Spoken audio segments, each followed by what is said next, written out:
ਯੋਗਰਾਜ ਸਿੰਘ ਸਪੁੱਤਰ ਸ਼ਹੀਦ ਬਾਬਾ ਦੀਪ ਸਿੰਘ ਜੀ ਦੀ ਫਤਿਹ ਸਾਰੇ ਕਬੂਲ ਕਰਿਓ। ਵਾਹਿਗੁਰੂ ਜੀ ਕਾ ਖਾਲਸਾ, ਵਾਹਿਗੁਰੂ ਜੀ ਕੀ ਫਤਿਹ।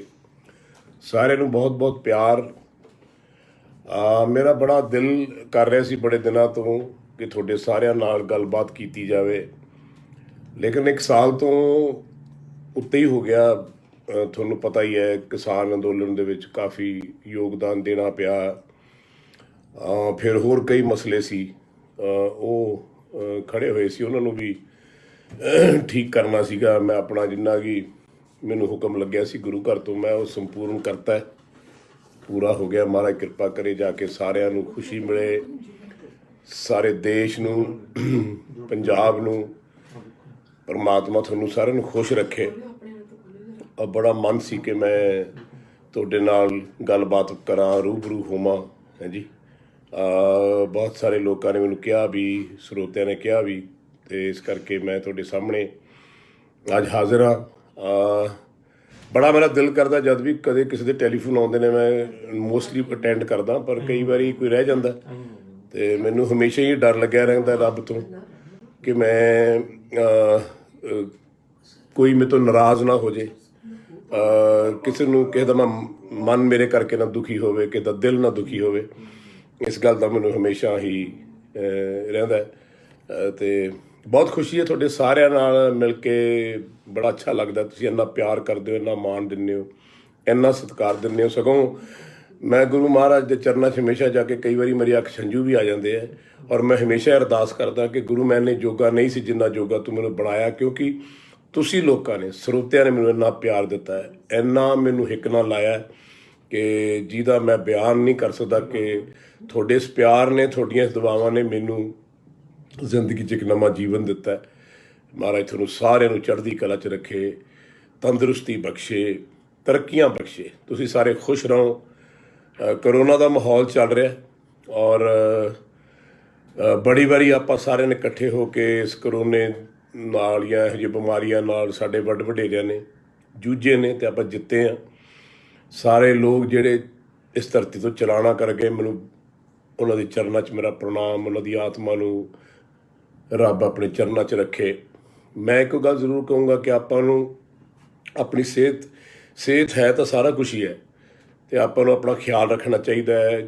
ਜੋ ਕੁਛ ਵੀ ਹਦਾਇਤਾਂ ਆਪਾਂ ਨੂੰ ਗੌਰਮੈਂਟ ਨੇ ਦਿੱਤੀਆਂ ਨੇ, ਜਾਂ ਜਿੱਦਾਂ ਮਾਸਕ ਲਾਉਣਾ ਹੈ, ਆਪਾਂ ਸੈਨੀਟਾਈਜ਼ ਕਰਨਾ ਹੈ, ਜਾ ਕੇ ਡਿਟੋਲ ਲਾ ਕੇ ਨਹਾਉਣਾ ਹੈ, ਇਹ ਸਾਰਾ ਕੁਛ ਆਪਾਂ ਕਰਨਾ ਬਹੁਤ ਜ਼ਰੂਰੀ ਹੈ। ਮੈਨੂੰ ਪਤਾ ਹੈ ਦੁਨੀਆ ਬਹੁਤ ਦੁਖੀ ਹੈ, ਮੈਂ ਆਪ ਵੀ ਬਹੁਤ ਦੁਖੀ ਹਾਂ। ਬੜੇ ਕੰਮ ਆਪਣੇ ਖੜੇ ਨੇ, ਰੋਜ਼ਗਾਰ ਖੜਾ, ਸਾਰਾ ਕੁਛ ਬੰਦ ਹੈ, ਲੇਕਿਨ ਫਿਰ ਵੀ ਟਾਈਮ ਟੂ ਟਾਈਮ ਜਿਹੜੀ ਹੈ ਉਹ ਸਰਕਾਰ ਵੀ ਮਜਬੂਰ ਹੈ। ਜੇ ਆਪਾਂ ਉਹਨਾਂ ਦੀ ਜਗ੍ਹਾ ਹੋਈਏ ਤਾਂ ਆਪਾਂ ਵੀ ਸ਼ਾਇਦ ਇਹੀ ਕਰੀਏ, ਕਿਉਂਕਿ ਉਹਨਾਂ ਨੂੰ ਆਪਣੇ ਲੋਕਾਂ ਨਾਲ ਪਿਆਰ ਹੈ, ਇਸ ਕਰਕੇ ਉਹ ਇਹ ਗੱਲਾਂ ਆਪਾਂ ਨੂੰ ਹਦਾਇਤਾਂ ਦਿੰਦੇ ਆ ਤਾਂ ਆਪਾਂ ਨੂੰ ਪੂਰੀਆਂ ਕਰਨੀਆਂ ਚਾਹੀਦੀਆਂ। ਘਰ ਵੀ ਨਹੀਂ ਬੈਠਿਆ ਜਾਂਦਾ ਬੰਦੇ ਤੋਂ, ਕੰਮ ਵੀ ਕਰਨਾ ਚਾਹੀਦਾ। ਸੋ ਮੈਂ ਸਾਰਿਆਂ ਨੂੰ ਜ਼ਰੂਰ ਕਹੂੰਗਾ ਕਿ ਆਪਣੀ ਸਿਹਤ ਦਾ ਖਿਆਲ ਰੱਖੋ, ਕਿਉਂਕਿ ਤੁਸੀਂ ਸਾਰੇ ਇੱਕ ਇੱਕ ਜੀਅ ਜਿਹੜਾ ਰੱਬ ਨੇ ਪੈਦਾ ਕੀਤਾ ਇਸ ਧਰਤੀ 'ਤੇ, ਉਹਦਾ ਬੜੀ ਕੀਮਤ ਹੈ, ਉਹਦੀ ਕੀਮਤ ਕੋਈ ਦੇ ਹੀ ਨਹੀਂ ਸਕਦਾ। ਸੋ ਮੈਨੂੰ ਬਹੁਤ ਸਤਿਕਾਰ ਹੈ, ਮੈਂ ਤੁਹਾਡੇ ਸਾਰਿਆਂ ਵਾਸਤੇ ਅਰਦਾਸ ਹਮੇਸ਼ਾ ਗੁਰੂ ਮਹਾਰਾਜ ਦੇ ਚਰਨਾਂ 'ਚ, ਬਾਬਾ ਦੀਪ ਸਿੰਘ ਜੀ ਦੇ ਚਰਨਾਂ 'ਚ, ਗੁਰੂ ਘਰ ਦੇ ਚਰਨਾਂ 'ਚ, ਮੰਦਰਾਂ 'ਚ, ਗੁਰਦੁਆਰਿਆਂ 'ਚ, ਮਸੀਤਾਂ 'ਚ ਜਾ ਕੇ ਮੈਂ ਦੀਏ ਜਲਾਉਣਾ ਔਰ ਪ੍ਰਾਰਥਨਾ ਕਰਦਾ। ਸਾਰਿਆਂ ਦੇ ਗਿਰਜੇ ਘਰ ਜਾਣਾ, ਸਭ ਜਗ੍ਹਾ, ਕਿ ਮਹਾਰਾਜ ਸੱਚੇ ਪਾਤਸ਼ਾਹ ਸਾਰੇ ਬੰਦਿਆਂ ਨੂੰ, ਸਾਰੇ ਧਰਮ ਦੇ ਬੰਦਿਆਂ ਨੂੰ, ਸਾਰੇ ਵਰਗ ਦੇ ਬੰਦਿਆਂ ਨੂੰ, ਜਿਹੜੇ ਵੀ ਤੇਰੇ ਦੁਨੀਆ ਦੇ ਇਸ ਬੰਦੇ ਤੋਂ ਪੈਦਾ ਕੀਤੇ ਆ, ਤੇਰੇ ਆਪਣੇ ਬੱਚੇ, ਤੇਰੀ ਆਪਣੀ ਆਵਾਮ ਹੈ, ਉਹਨੂੰ ਖੁਸ਼ ਰੱਖੀ। ਅਤੇ ਬਸ ਤੁਹਾਡੇ ਨਾਲ ਗੱਲਬਾਤ ਕਰਨ ਨੂੰ ਦਿਲ ਕਰਦਾ। ਕੋਈ ਸਵਾਲ ਹੋਵੇ, ਕਈ ਵਾਰੀ ਰੂਬਰੂ ਹੋਇਆ ਨਹੀਂ ਜਾਂਦਾ, ਪਰ ਅੱਜ ਆਪਾਂ ਜੋ ਵੀ ਤੁਹਾਡੇ ਸਵਾਲ ਨੇ, ਜੋ ਵੀ ਤੁਸੀਂ ਪੁੱਛਣਾ ਚਾਹੁੰਦੇ ਹੋ, ਜੋ ਵੀ ਕਰਨਾ ਚਾਹੁੰਦੇ, ਮੈਂ ਹਾਜ਼ਰ ਹਾਂ।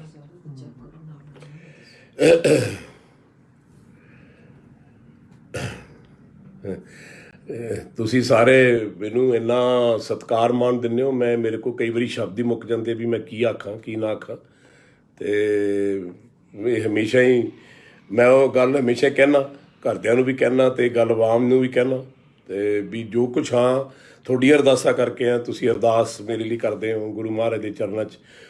ਗੁਰੂ ਨਾਨਕ ਸਭ ਤੇਰੀ ਵਡਿਆਈ, ਕੋਈ ਨਾਉ ਨਾ ਜਾਣੇ ਮੇਰਾ। ਤਾਂ ਮੇਰੇ ਤਾਂ ਪੱਲੇ ਕੁਛ ਵੀ ਹੈ ਨਹੀਂ। ਜੋ ਕੁਛ ਮੈਨੂੰ ਮਾਣ ਸਤਿਕਾਰ ਦਿੱਤਾ ਉਹ ਤੁਸੀਂ ਦਿੱਤਾ, ਔਰ ਤੁਸੀਂ ਬਹੁਤ ਪਿਆਰ ਦਿੱਤਾ। ਤੇ ਮੈਂ ਇਸ ਪਿਆਰ ਤੇ ਸਤਿਕਾਰ ਜਿਹੜਾ ਹੈ ਇਹਨੂੰ ਆਪਣੇ ਦਿਲ 'ਚ ਇੰਨਾ ਕੁ ਸੰਭਾਲ ਕੇ ਰੱਖਦਾ ਕਿ ਜਿਹਦਾ ਮੈਂ ਅਲਫਾਜ਼ਾਂ ਦੇ ਵਿੱਚ ਬਿਆਨ ਨਹੀਂ ਕਰ ਸਕਦਾ।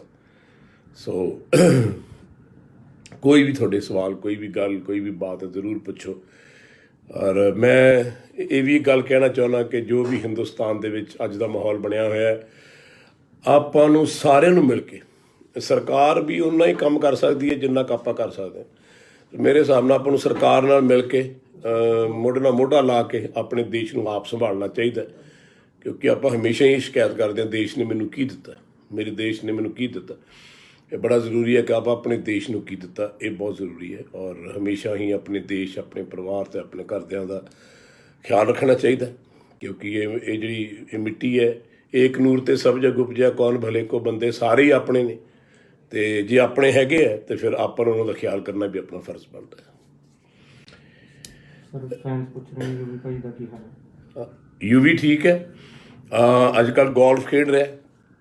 ਛੋਟੀ ਭੈਣ ਉਹਦੀ ਅਮਰਜੋਤ ਕੌਰ, ਉਹ ਫਲੋਰੀਡਾ ਗਈ ਹੋਈ ਹੈ, ਉਹ ਟੈਨਿਸ ਖੇਡ ਰਹੀ ਹੈ। ਦੋਨਾਂ 'ਚ ਸ਼ਰਤ ਲੱਗੀ ਹੋਈ ਹੈ ਵੀ 3-4 ਸਾਲਾਂ ਬਾਅਦ ਕਿਹੜਾ ਵਰਲਡ ਚੈਂਪੀਅਨ ਪਹਿਲਾਂ ਬਣਦਾ।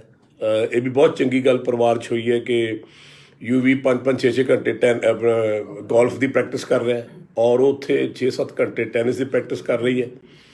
ਸੋ ਦੇਖਦੇ ਹਾਂ ਦੋਨਾਂ 'ਚੋਂ ਕਿਹੜਾ ਪਹਿਲਾਂ ਗੋਲਫ ਚੈਂਪੀਅਨ ਬਣਦਾ ਕਿ ਟੈਨਿਸ ਚੈਂਪੀਅਨ ਬਣਦਾ। ਔਰ ਬੜੀ ਚੰਗੀ ਗੱਲ ਹੈ ਕਿ ਬੱਚੇ ਇਸ ਕੰਮ 'ਤੇ ਲੱਗੇ ਹੋਏ ਨੇ। ਬਾਕੀ ਯੂ ਵੀ ਵਰਗੇ ਬੱਚੇ ਬਾਰ-ਬਾਰ ਨਹੀਂ ਜੰਮਦੇ, ਐਮੀ ਵਰਗੇ ਸਾਰੇ ਬੱਚੇ ਜਿਹੜੇ ਹੈਗੇ ਸਪੋਰਟਸਮੈਨ ਖਾਸ ਕਰਕੇ ਮੈਨੂੰ ਬੜੇ ਚੰਗੇ ਲੱਗਦੇ। ਔਰ ਯੂ ਵੀ ਠੀਕ ਹੈ, ਤੁਹਾਡਾ ਸਾਰਾ ਜਿਹੜਾ ਪਿਆਰ ਸਤਿਕਾਰ ਉਹਦੇ ਕਰਕੇ ਹੀ ਉਹ ਅੱਜ ਉਸ ਮੁਕਾਮ 'ਤੇ ਪਹੁੰਚਿਆ। ਸਰ ਪਿੰਡਾਂ ਵਾਲੇ ਜਿਹੜੇ ਗਰੁੱਪ ਹੈ ਉਹ ਕਹਿੰਦੇ ਇੱਕ ਡਾਇਲੋਗ ਸ਼ੇਰਾਂ ਵਰਗੀ ਆਵਾਜ਼। ਉਹ ਕਈ ਵਾਰੀ ਉਹ ਤੁਸੀਂ ਸੁਣ ਰਹੇ ਹੋ ਸਾਰੇ, ਮੈਨੂੰ ਸੰਗ ਵੀ ਆ ਜਾਂਦੀ ਕਈ ਵਾਰੀ। ਅਤੇ ਮੈਂ ਹੁਣ ਸਾਰੇ ਪੁਰਾਣੇ ਡਾਇਲੌਗ ਤਾਂ ਤੁਸੀਂ ਸੁਣੇ ਹੋਏ ਆ, ਪਰ ਕਈ ਮੈਂ ਨਵੇਂ ਲਿਖੀ ਜਾਂਦਾ ਅੱਜ ਕੱਲ੍ਹ, ਕਿਉਂਕਿ ਕੁਐਸਟ ਰੈਂਪਲੀ ਫਿਲਮਸ ਵਾਲੇ ਮੇਰੀ ਪੂਜਯ ਵਾਈਫ ਅਤੇ ਮੇਰੇ ਛੋਟੇ ਭਰਾ ਵਰਗੇ ਅਮਿਤੋਜ ਗਰਗ ਜੀ, ਇਹ ਰੋਜ਼ ਹੀ ਮੈਨੂੰ ਕੋਈ ਨਾ ਕੋਈ ਕੰਮ ਲਾਈ ਰੱਖਦੇ ਜੀ, ਡਾਇਲੌਗ ਬੋਲੋ, ਆਹ ਕਰੋ, ਫਲਾਨਾ ਕਰੋ। ਤਾਂ ਮੈਨੂੰ ਰਾਈਟਿੰਗ ਮੈਂ ਪਹਿਲਾਂ ਬਹੁਤ ਕਰਦਾ ਸੀ, ਹੁਣ ਮੈਂ ਦੁਬਾਰਾ ਸ਼ੁਰੂ ਕਰਤੀ ਅਤੇ ਬੜੇ ਸ਼ੇਅਰ ਮੈਂ ਲਿਖੇ ਹੈ। ਸੋ ਇੱਕ ਮੈਂ ਚੀਜ਼ ਲਿਖੀ ਹੈ, ਤੁਸੀਂ ਸ਼ਾਇਦ ਤੁਹਾਨੂੰ ਚੰਗੀ ਲੱਗੇ, ਹਾਲਾਂਕਿ ਇਹ ਬੜੇ ਸ਼ਾਇਰਾਂ ਨੇ ਪਹਿਲਾਂ ਵੀ ਲਿਖੀ ਹੈ कि मैं कोई बर्फ़ नहीं हूँ जो पिघल जाऊँगा और मैं कोई हर्फ नहीं हूँ जो बदल जाऊँगा। काफ़िले वाले मुझे छोड़ गए हैं पीछे, एक दिन काफ़िले वालों से आगे निकल जाऊँगा। मैं भी चांद सितारों की तरह वक्त पे निकला हूँ, चांद सूरज की तरह वक्त पे ढल जाऊँगा। ऐ दुनिया वालों मुझे रोक सकते हो तो रोक लो, जादू हूँ जादू सारी दुनिया पे चल जाऊँगा।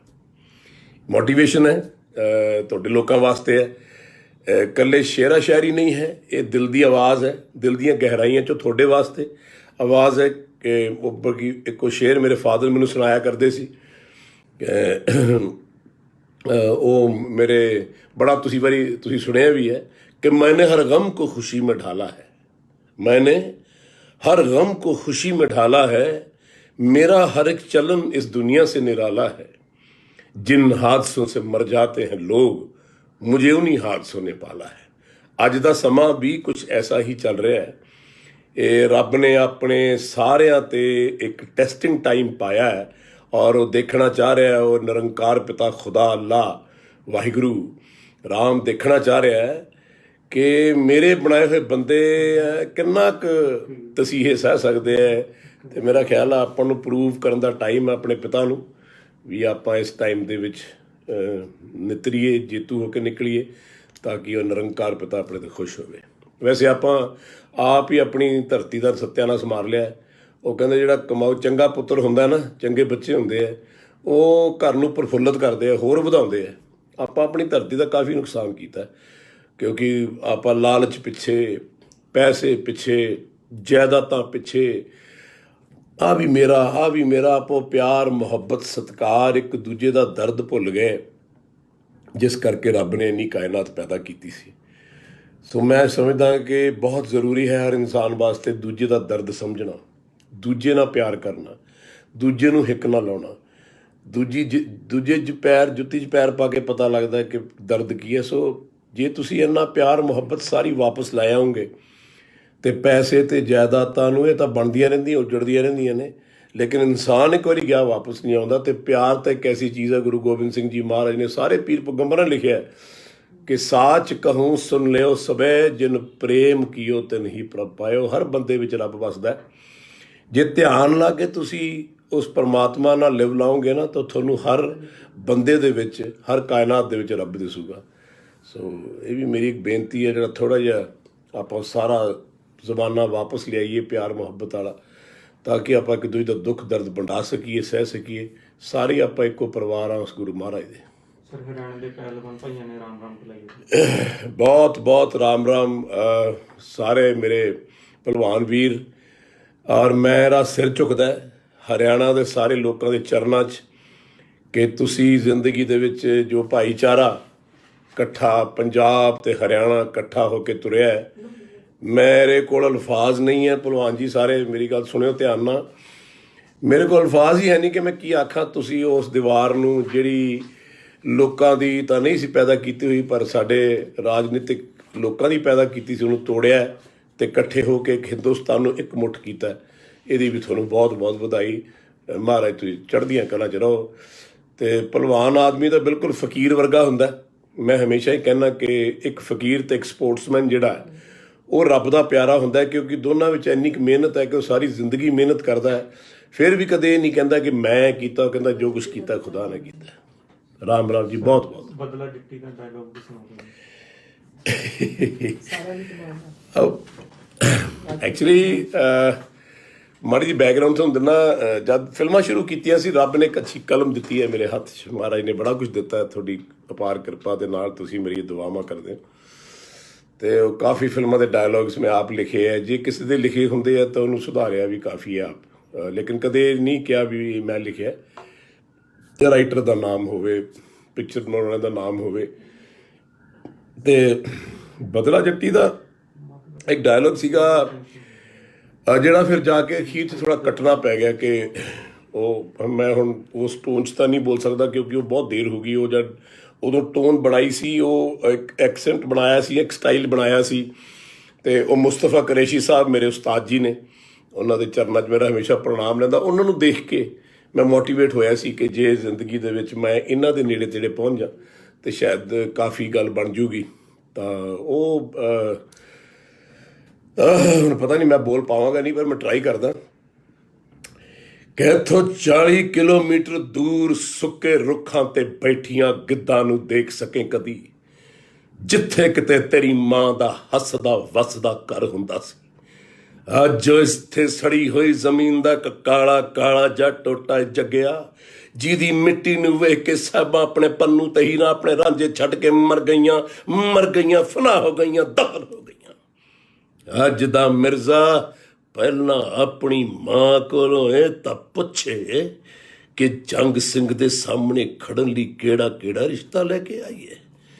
ਇਸ ਤੋਂ ਅੱਗੇ ਉਹ ਲਾਈਨਾਂ ਸੀਗੀਆਂ ਦੋ, ਫਿਰ ਉਹ ਅਸੀਂ ਕੱਟਤੀਆਂ ਕਿਉਂਕਿ ਮੈਨੂੰ ਆਪ ਲੱਗਿਆ ਵੀ ਸ਼ਾਇਦ ਇਹ ਮੈਨੂੰ ਨਹੀਂ ਚੰਗਾ ਲੱਗ ਰਿਹਾ ਸੀ। ਹਾਲਾਂਕਿ ਉਹ ਲਾਈਨਾਂ ਇਸ ਤਰ੍ਹਾਂ ਸੀ ਕਿ ਬੁੱਢੜੀਏ ਤੈਨੂੰ ਇੱਥੋਂ ਜਿਉਂਦਾ ਜਾਣ ਦੀ ਇਸ ਕਰਕੇ ਉਮੀਦ ਹੈ ਕਿਉਂਕਿ ਤੂੰ ਉਸ ਰੱਬ ਨੂੰ ਮੰਨਦੀ ਹੈ ਜਿਹੜਾ ਚਿੜੀਆਂ ਕੋਲੋਂ ਬਾਜ਼ ਮਰਵਾ ਦਿੰਦਾ, ਤੇ ਮੈਂ ਉਸ ਰੱਬ ਨੂੰ ਮੰਨਦਾ ਜਿਹੜਾ ਮੱਝ ਸਿਰਫ ਡਾਂਗ ਵਾਲੇ ਹੱਥ ਦਿੰਦਾ।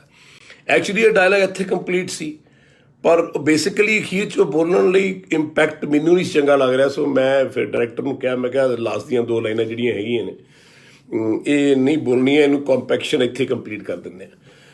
ਉਹ ਇੱਕ ਐਸੀ ਫਿਲਮ ਸੀ ਗੁਰੂ ਮਹਾਰਾਜ ਨੇ ਮੇਰੀ ਝੋਲੀ 'ਚ ਪਾਈ। ਹਾਲਾਂਕਿ ਕੋਈ ਵੀ ਹੈ ਉਹ ਰੋਲ ਕਰਦਾ ਉਹ ਸੁਪਰਸਟਾਰ ਹੁੰਦਾ, ਕਿਉਂਕਿ ਉਹ ਕਰੈਕਟਰ ਵੀ ਬੜਾ ਕਮਾਲ ਦਾ ਸੀ ਜੰਗ ਸਿੰਘ ਦਾ, ਅਤੇ ਉਹ ਰੋਲ ਮੇਰੀ ਝੋਲੀ ਪਿਆ। ਤਾਂ ਉਸ ਤੋਂ ਬਾਅਦ ਮੇਰੀ ਜਿਹੜੀ ਤਕਦੀਰ ਹੈ ਸਾਰੀ ਫਿਲਮ ਲਾਈਨ ਦੇ ਵਿੱਚ ਬਦਲ ਗਈ। ਓਵਰਨਾਈਟ ਸਕਸੈਸ ਮਿਲੀ ਤੁਹਾਡੇ ਪ੍ਰੇਮ ਨਾਲ, ਤੁਹਾਡੇ ਪਿਆਰ ਦੇ ਸਦਕੇ, ਤੁਹਾਡੇ ਆਸ਼ੀਰਵਾਦ ਦੇ ਸਦਕੇ, ਤੁਹਾਡੇ ਚਰਨਾਂ ਦੇ ਸਦਕੇ ਮੈਨੂੰ ਉਹ ਰਾਤੋਂ ਰਾਤ ਇੱਕ ਸਟਾਰਡਮ ਮਿਲਿਆ, ਜਿੱਥੇ ਮੇਰੇ ਮਾਤਾ ਜੀ ਮੈਨੂੰ ਕਈ ਵਾਰੀ ਕਹਿੰਦੇ ਹੁੰਦੇ ਸੀ, ਕਹਿੰਦੇ ਕੀ ਗੱਲ ਹੈ ਇੰਨੀ ਦੁਨੀਆ ਆ ਕੇ ਖੜ੍ਹ ਜਾਂਦੀ ਹੈ, ਤੇਰੇ ਪਿੱਛੇ ਗੱਡੀਆਂ ਚੱਲਦੀਆਂ, ਤੂੰ ਕੋਈ ਮੰਤਰੀ ਬਣ ਗਿਆ? ਮੈਂ ਕਿਹਾ ਨਹੀਂ ਮੰਤਰੀ ਨਹੀਂ ਬਣਿਆ, ਪਰ ਤੁਹਾਡੀ ਦੁਆਵਾਂ ਦੇ ਨਾਲ, ਸਾਰੇ ਦੁਆਵਾਂ ਨਾਲ। ਮੈਂ ਕਿਹਾ ਜੀ ਇੱਕ ਫਿਲਮ ਆਈ ਹੈ, ਫਿਰ ਉਹ ਮੇਰੇ ਮਦਰ ਦੇਖਣ ਵੀ ਗਏ ਮੇਰੇ ਨਾਲ, ਤੇ ਉਦੋਂ ਬਹੁਤ ਦੁਨੀਆ ਉੱਥੇ ਸੀ ਤੇ ਬੜੇ ਖੁਸ਼ ਹੋਏ ਤੇ ਉਹ ਮੈਨੂੰ ਕਹਿੰਦੇ ਵੀ ਸੀਗੇ ਤੇਰੇ ਫਾਦਰ ਜਿਉਂਦੇ ਹੁੰਦੇ ਤਾਂ ਬੜੇ ਖੁਸ਼ ਹੁੰਦੇ। ਪਰ ਚਲੋ ਮਾਤਾ ਜੀ ਮੇਰੇ ਦੇਖ ਗਏ ਜੀ, ਤੇ ਉਹ ਜਿੱਥੇ ਵੀ ਨੇ ਪਿਤਾ ਜੀ ਮਾਤਾ ਜੀ ਉਹ ਇਹ ਵੀ ਦੇਖਦੇ ਹੋਣੇ ਕਿ ਉਹਨਾਂ ਦਾ ਪੋਤਾ ਵੀ ਬੜਾ ਸਕਸੈਸਫੁਲ ਹੋਇਆ ਤੁਹਾਡੇ ਚਰਨਾਂ ਕਰਕੇ, ਤੁਹਾਡੀਆਂ ਦੁਆਵਾਂ ਕਰਕੇ, ਤੁਹਾਡੇ ਪਿਆਰ ਦੇ ਸਦਕੇ। ਸੋ ਜੋ ਕੁਝ ਮੈਂ ਅੱਜ ਹੈਗਾ ਤੁਹਾਡੇ ਕਰਕੇ ਹੀ ਆ, ਔਰ ਇਹ ਸਭ ਤੁਹਾਡੀ ਕਿਰਪਾ ਹੈ, ਸਭ ਤੁਹਾਡੀ ਦੁਆ ਹੈ। ਉਹ ਕਹਿੰਦੇ ਨੇ ਬੰਦਾ ਤਾਂ ਕਿਸੇ ਦਾ ਪਾਣੀ ਪਿਆਸ ਲੱਗੀ ਹੋਵੇ ਨਾ ਤੇ ਕਿਸੇ ਨੇ ਪਾਣੀ ਪਿਆਇਆ ਹੋਵੇ ਉਹ ਨਹੀਂ ਭੁੱਲਦਾ, ਤੇ ਤੁਸੀਂ ਤਾਂ ਮੈਨੂੰ ਇੰਨਾ ਪਿਆਰ ਕੀਤਾ, ਮੈਂ ਤੇ ਜ਼ਿੰਦਗੀ 'ਚ ਤੁਹਾਡੇ ਚਰਨਾਂ ਦੀ ਧੂੜ ਵੀ ਨਹੀਂ। ਰੱਬ ਤੁਹਾਨੂੰ ਚੜ੍ਹਦੀਆਂ ਕਲਾਂ 'ਚ ਰੱਖੇ। ਕਈ ਵਾਰੀ ਤੁਹਾਡੀ ਗੱਲ ਕਰਦੇ ਕਰਦੇ ਅੱਖਾਂ 'ਚ ਹੰਝੂ ਇਸ ਕਰਕੇ ਆ ਜਾਂਦੇ ਆ ਕਿ ਪਿਆਰ ਤੁਸੀਂ ਇੰਨਾ ਦੇ ਰਹੇ ਹੋ, ਇੰਨਾ ਦਿੱਤਾ ਹੈ ਸਾਰੀ ਦੁਨੀਆ ਨੇ, ਜਿਹੜਾ ਸੰਭਾਲਣਾ ਮੇਰੇ ਵਾਸਤੇ ਕਈ ਵਾਰੀ ਔਖਾ ਹੋ ਜਾਂਦਾ। ਤੇ ਤੁਹਾਡੇ ਚਰਨਾਂ 'ਚ ਹਮੇਸ਼ਾ ਹੀ ਮੇਰਾ ਸਿਰ ਜਿਹੜਾ ਝੁਕਿਆ ਰਹੇਗਾ ਜੀ। 25 ਕਿਲੋ ਕਾਟੂ ਕਦ ਲਾਂਚ ਹੋ ਰਹੀ ਹੈ? ਫੈਨਸ ਪੁੱਛ ਰਹੇ 25 ਕਿੱਲੇ ਫਿਲਮ ਐਕਚੁਅਲੀ ਕੀ ਹੈ ਕਿ ਉਹ ਫਿਲਮ ਦਾ ਸਿਨੈਰੀਓ ਬੜਾ ਗਲਤ ਹੋ ਗਿਆ। ਉਹ ਫਿਲਮ ਗੁੱਗੂ ਜੀ ਤੇ ਮੇਰੇ ਤੇ ਹੋਣੀ ਚਾਹੀਦੀ ਸੀ, ਪਰ ਅਨਫੋਰਚੂਨੇਟਲੀ ਮੈਂ ਕਾਫੀ ਪੈਰ ਵੀ ਵਿੱਚ ਫਸਾਏ ਵੀ ਨਹੀਂ। ਇਸ ਤਰ੍ਹਾਂ ਨਹੀਂ, ਸਪੈਸ਼ਲੀ ਜਿਹੜੀ ਅਖੀਰ ਦੀ ਲੜਾਈ ਹੈ ਉਹ ਮੇਰੀ ਤੇ ਗੁੱਗੂ ਜੀ ਤੇ ਹੀ ਪਿਕਚਰਾਈਜ਼ ਹੋਣੀ ਸੀ।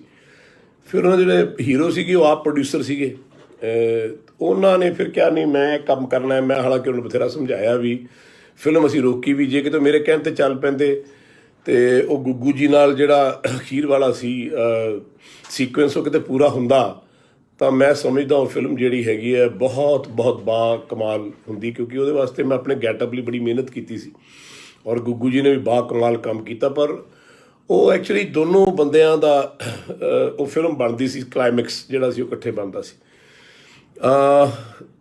ਫਿਰ ਉਹ ਫਿਲਮ ਹੁਣ ਐਕਚੁਅਲੀ ਕਿ ਵਾਰ-ਵਾਰ ਉਹ ਚੀਜ਼ ਬਣਦੀ ਨਹੀਂ। ਹਾਲਾਂਕਿ ਅਸੀਂ ਕੋਸ਼ਿਸ਼ ਬਹੁਤ ਕੀਤੀ। ਉਸ ਤੋਂ ਬਾਅਦ ਲੋਕਨ ਮੀਚੀ, ਉਹਦੇ 'ਚ ਵੀ ਉਹੀ ਗੱਲ ਹੋਈ, ਪ੍ਰੋਡਿਊਸਰ ਡਾਇਰੈਕਟਰਸ ਦੀ ਪ੍ਰੋਬਲਮਸ ਜਿਹੜੀਆਂ ਹੈਗੀਆਂ ਨੇ। ਅਤੇ ਮੈਂ ਉਹਨੂੰ ਕਹਿੰਦਾ ਵੀ ਗੁੱਗੂ ਅਤੇ ਯੋਗਰਾਜ ਨੂੰ ਲੈਣਾ ਹੈ ਤਾਂ ਫਿਰ ਉਹ ਸਾਰੀ ਫਿਲਮ ਉਹਨਾਂ 'ਤੇ ਬੇਸ ਹੋਣੀ ਚਾਹੀਦੀ ਹੈ। ਹੁਣ ਤੁਸੀਂ ਦੁੱਲਾਵੇਲੀ ਫਿਲਮ ਦੇਖੋ, ਉਹਦੇ ਵਿੱਚ ਗੁੱਗੂ ਜੀ ਨੇ ਬਾ ਕਮਾਲ ਕੰਮ ਕੀਤਾ।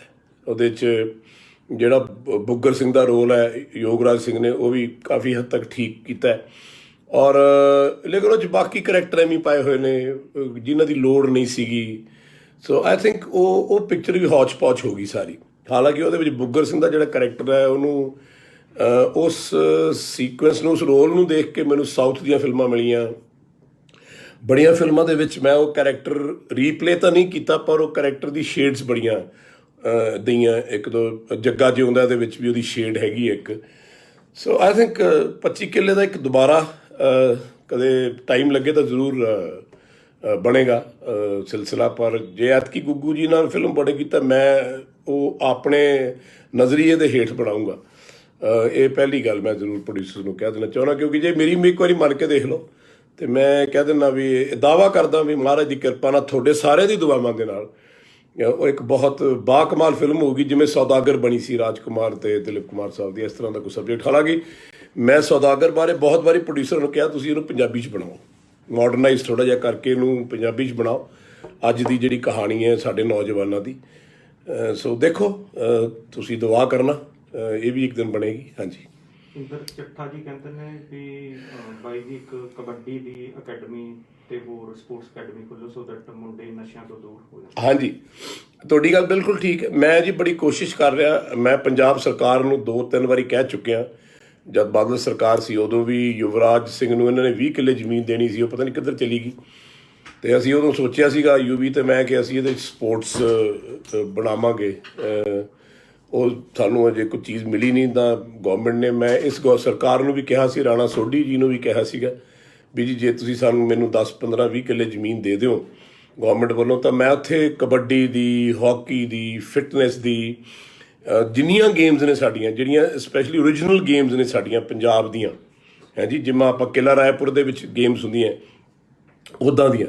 ਪਰ ਸ਼ਾਇਦ ਚਲੋ ਦੇਖੋ, ਆਉਣ ਵਾਲੀ ਸਰਕਾਰ ਨੂੰ ਮੈਂ ਜ਼ਰੂਰ ਇਲਤਜਾ ਕਰੂੰਗਾ ਕਿ ਤੁਸੀਂ ਮੈਨੂੰ ਇੱਕ 20-25 ਕਿੱਲੇ ਦਾ ਟੱਕ ਦਿਓ, ਜਿਹਦੇ ਵਿੱਚ ਮੈਂ ਇੱਕ ਬਹੁਤ ਵੱਡੀ ਅਸੀਂ ਸਪੋਰਟਸ ਅਕੈਡਮੀ ਬਣਾਉਣਾ ਚਾਹੁੰਦਾ, ਜਿਹਦੇ ਵਿੱਚ ਆਪਣੀਆਂ ਪੁਰਾਣੀਆਂ ਪੰਜਾਬ ਦੀਆਂ ਖੇਡਾਂ ਜਿਹੜੀਆਂ ਨੇ ਬਹੁਤ ਚੰਗੇ ਚੰਗੇ ਲੋਕ ਲੈ ਕੇ, ਪ੍ਰਗਟ ਸਿੰਘ ਹੋਣੀ ਹੈਗੇ ਆ, ਹੋਰ ਹਾਕੀ ਦੇ ਬੜੇ ਚੰਗੇ ਚੰਗੇ ਪਲੇਅਰਸ ਨੇ, ਰੈਸਲਿੰਗ ਦੇ ਪਲੇਅਰਸ ਨੇ, ਕਬੱਡੀ ਦੇ ਆਪਣੇ ਕਿੰਨੇ ਕਿੰਨੇ ਕਮਾਲ ਦੇ ਬਾਕਮਾਲ ਮੁੰਡੇ ਨੇ। ਤਾਂ ਚਲੋ ਆਉਣ ਵਾਲਾ ਸਮਾਂ ਜ਼ਰੂਰ ਮੈਂ ਕੋਸ਼ਿਸ਼ ਕਰ ਰਿਹਾ ਸਰਕਾਰ ਥੋੜਾ ਸਾਥ ਦੇਗੀ ਤਾਂ ਜ਼ਰੂਰ ਇਹ ਕੰਮ ਹੋਏਗਾ। ਹਾਂਜੀ, ਸਰ ਨਵੇਂ ਪ੍ਰੋਜੈਕਟਾਂ ਬਾਰੇ ਜੰਗਨਾਮਾ ਬਾਰੇ ਦੱਸੋ। ਮੈਂ ਆਪਣਾ ਕੁਐਸਟ ਰੈਂਪਲੀ ਫਿਲਮਸ, ਜਿੱਥੇ ਮੈਂ ਆਫਿਸ 'ਚ ਅੱਜ ਬੈਠਾ, ਇੱਥੇ ਮੇਰੇ ਆਨਰੇਬਲ ਵਾਈਫ ਨੀਨਾ ਜੀ, ਆਨਰੇਬਲ ਅਮਿਤੋਜ ਗਰਗ ਜੀ, ਇਹਨਾਂ ਦੇ ਨਾਲ ਕਾਫੀ ਪ੍ਰੋਜੈਕਟਸ ਮੈਂ ਕਰ ਰਿਹਾ, ਔਰ ਕਾਫੀ ਪ੍ਰੋਜੈਕਟ ਸਾਡੇ ਬੰਬੇ ਵੀ ਚੱਲ ਰਹੇ ਨੇ। ਹਾਲਾਂਕਿ ਇੱਕ ਗੋਡਫਾਦਰ ਲਾਈਕ ਸੀਰੀਜ਼ ਜਿਹੜੀਆਂ ਹੈਗੀਆਂ ਉਹ ਚੱਲ ਰਹੀ ਹੈ, ਉਹਦੀ ਸ਼ੂਟਿੰਗ ਅਸੀਂ ਦਿੱਲੀ ਕਰਕੇ ਆਏ ਹਾਂ। ਅਤੇ ਅਸੀਂ ਹੋਰ ਕਾਫੀ ਪ੍ਰੋਜੈਕਟਸ ਨੇ, ਕਿਉਂਕਿ ਹੁਣ ਵੈੱਬ ਸੀਰੀਜ਼ ਦਾ ਜ਼ਮਾਨਾ ਆ ਗਿਆ ਹੈ ਜੀ, ਜਿਵੇਂ ਆਪਾਂ ਘਰੇ ਨੈਟਫਲਿਕਸ ਵਗੈਰਾ ਸਾਰਾ ਦੇਖਦੇ ਹਾਂ। ਸੋ ਇਹ ਕਾਫੀ ਕੁਛ ਚੱਲ ਰਿਹਾ, ਔਰ ਆ ਕਰੋਨਾ ਜੇ ਨਾ ਆਇਆ ਹੁੰਦਾ ਦੁਬਾਰਾ ਤਾਂ ਬਹੁਤ ਕੁਛ ਬਣ ਜਾਣਾ ਸੀ, ਬਹੁਤ ਕੁਛ ਕਰ ਜਾਣਾ ਸੀ, ਪਰ ਕੋਈ ਨਹੀਂ, ਗੁਰੂ ਮਹਾਰਾਜ ਨੇ ਜਦ ਵੀ ਟਾਈਮ ਦੇਣਾ।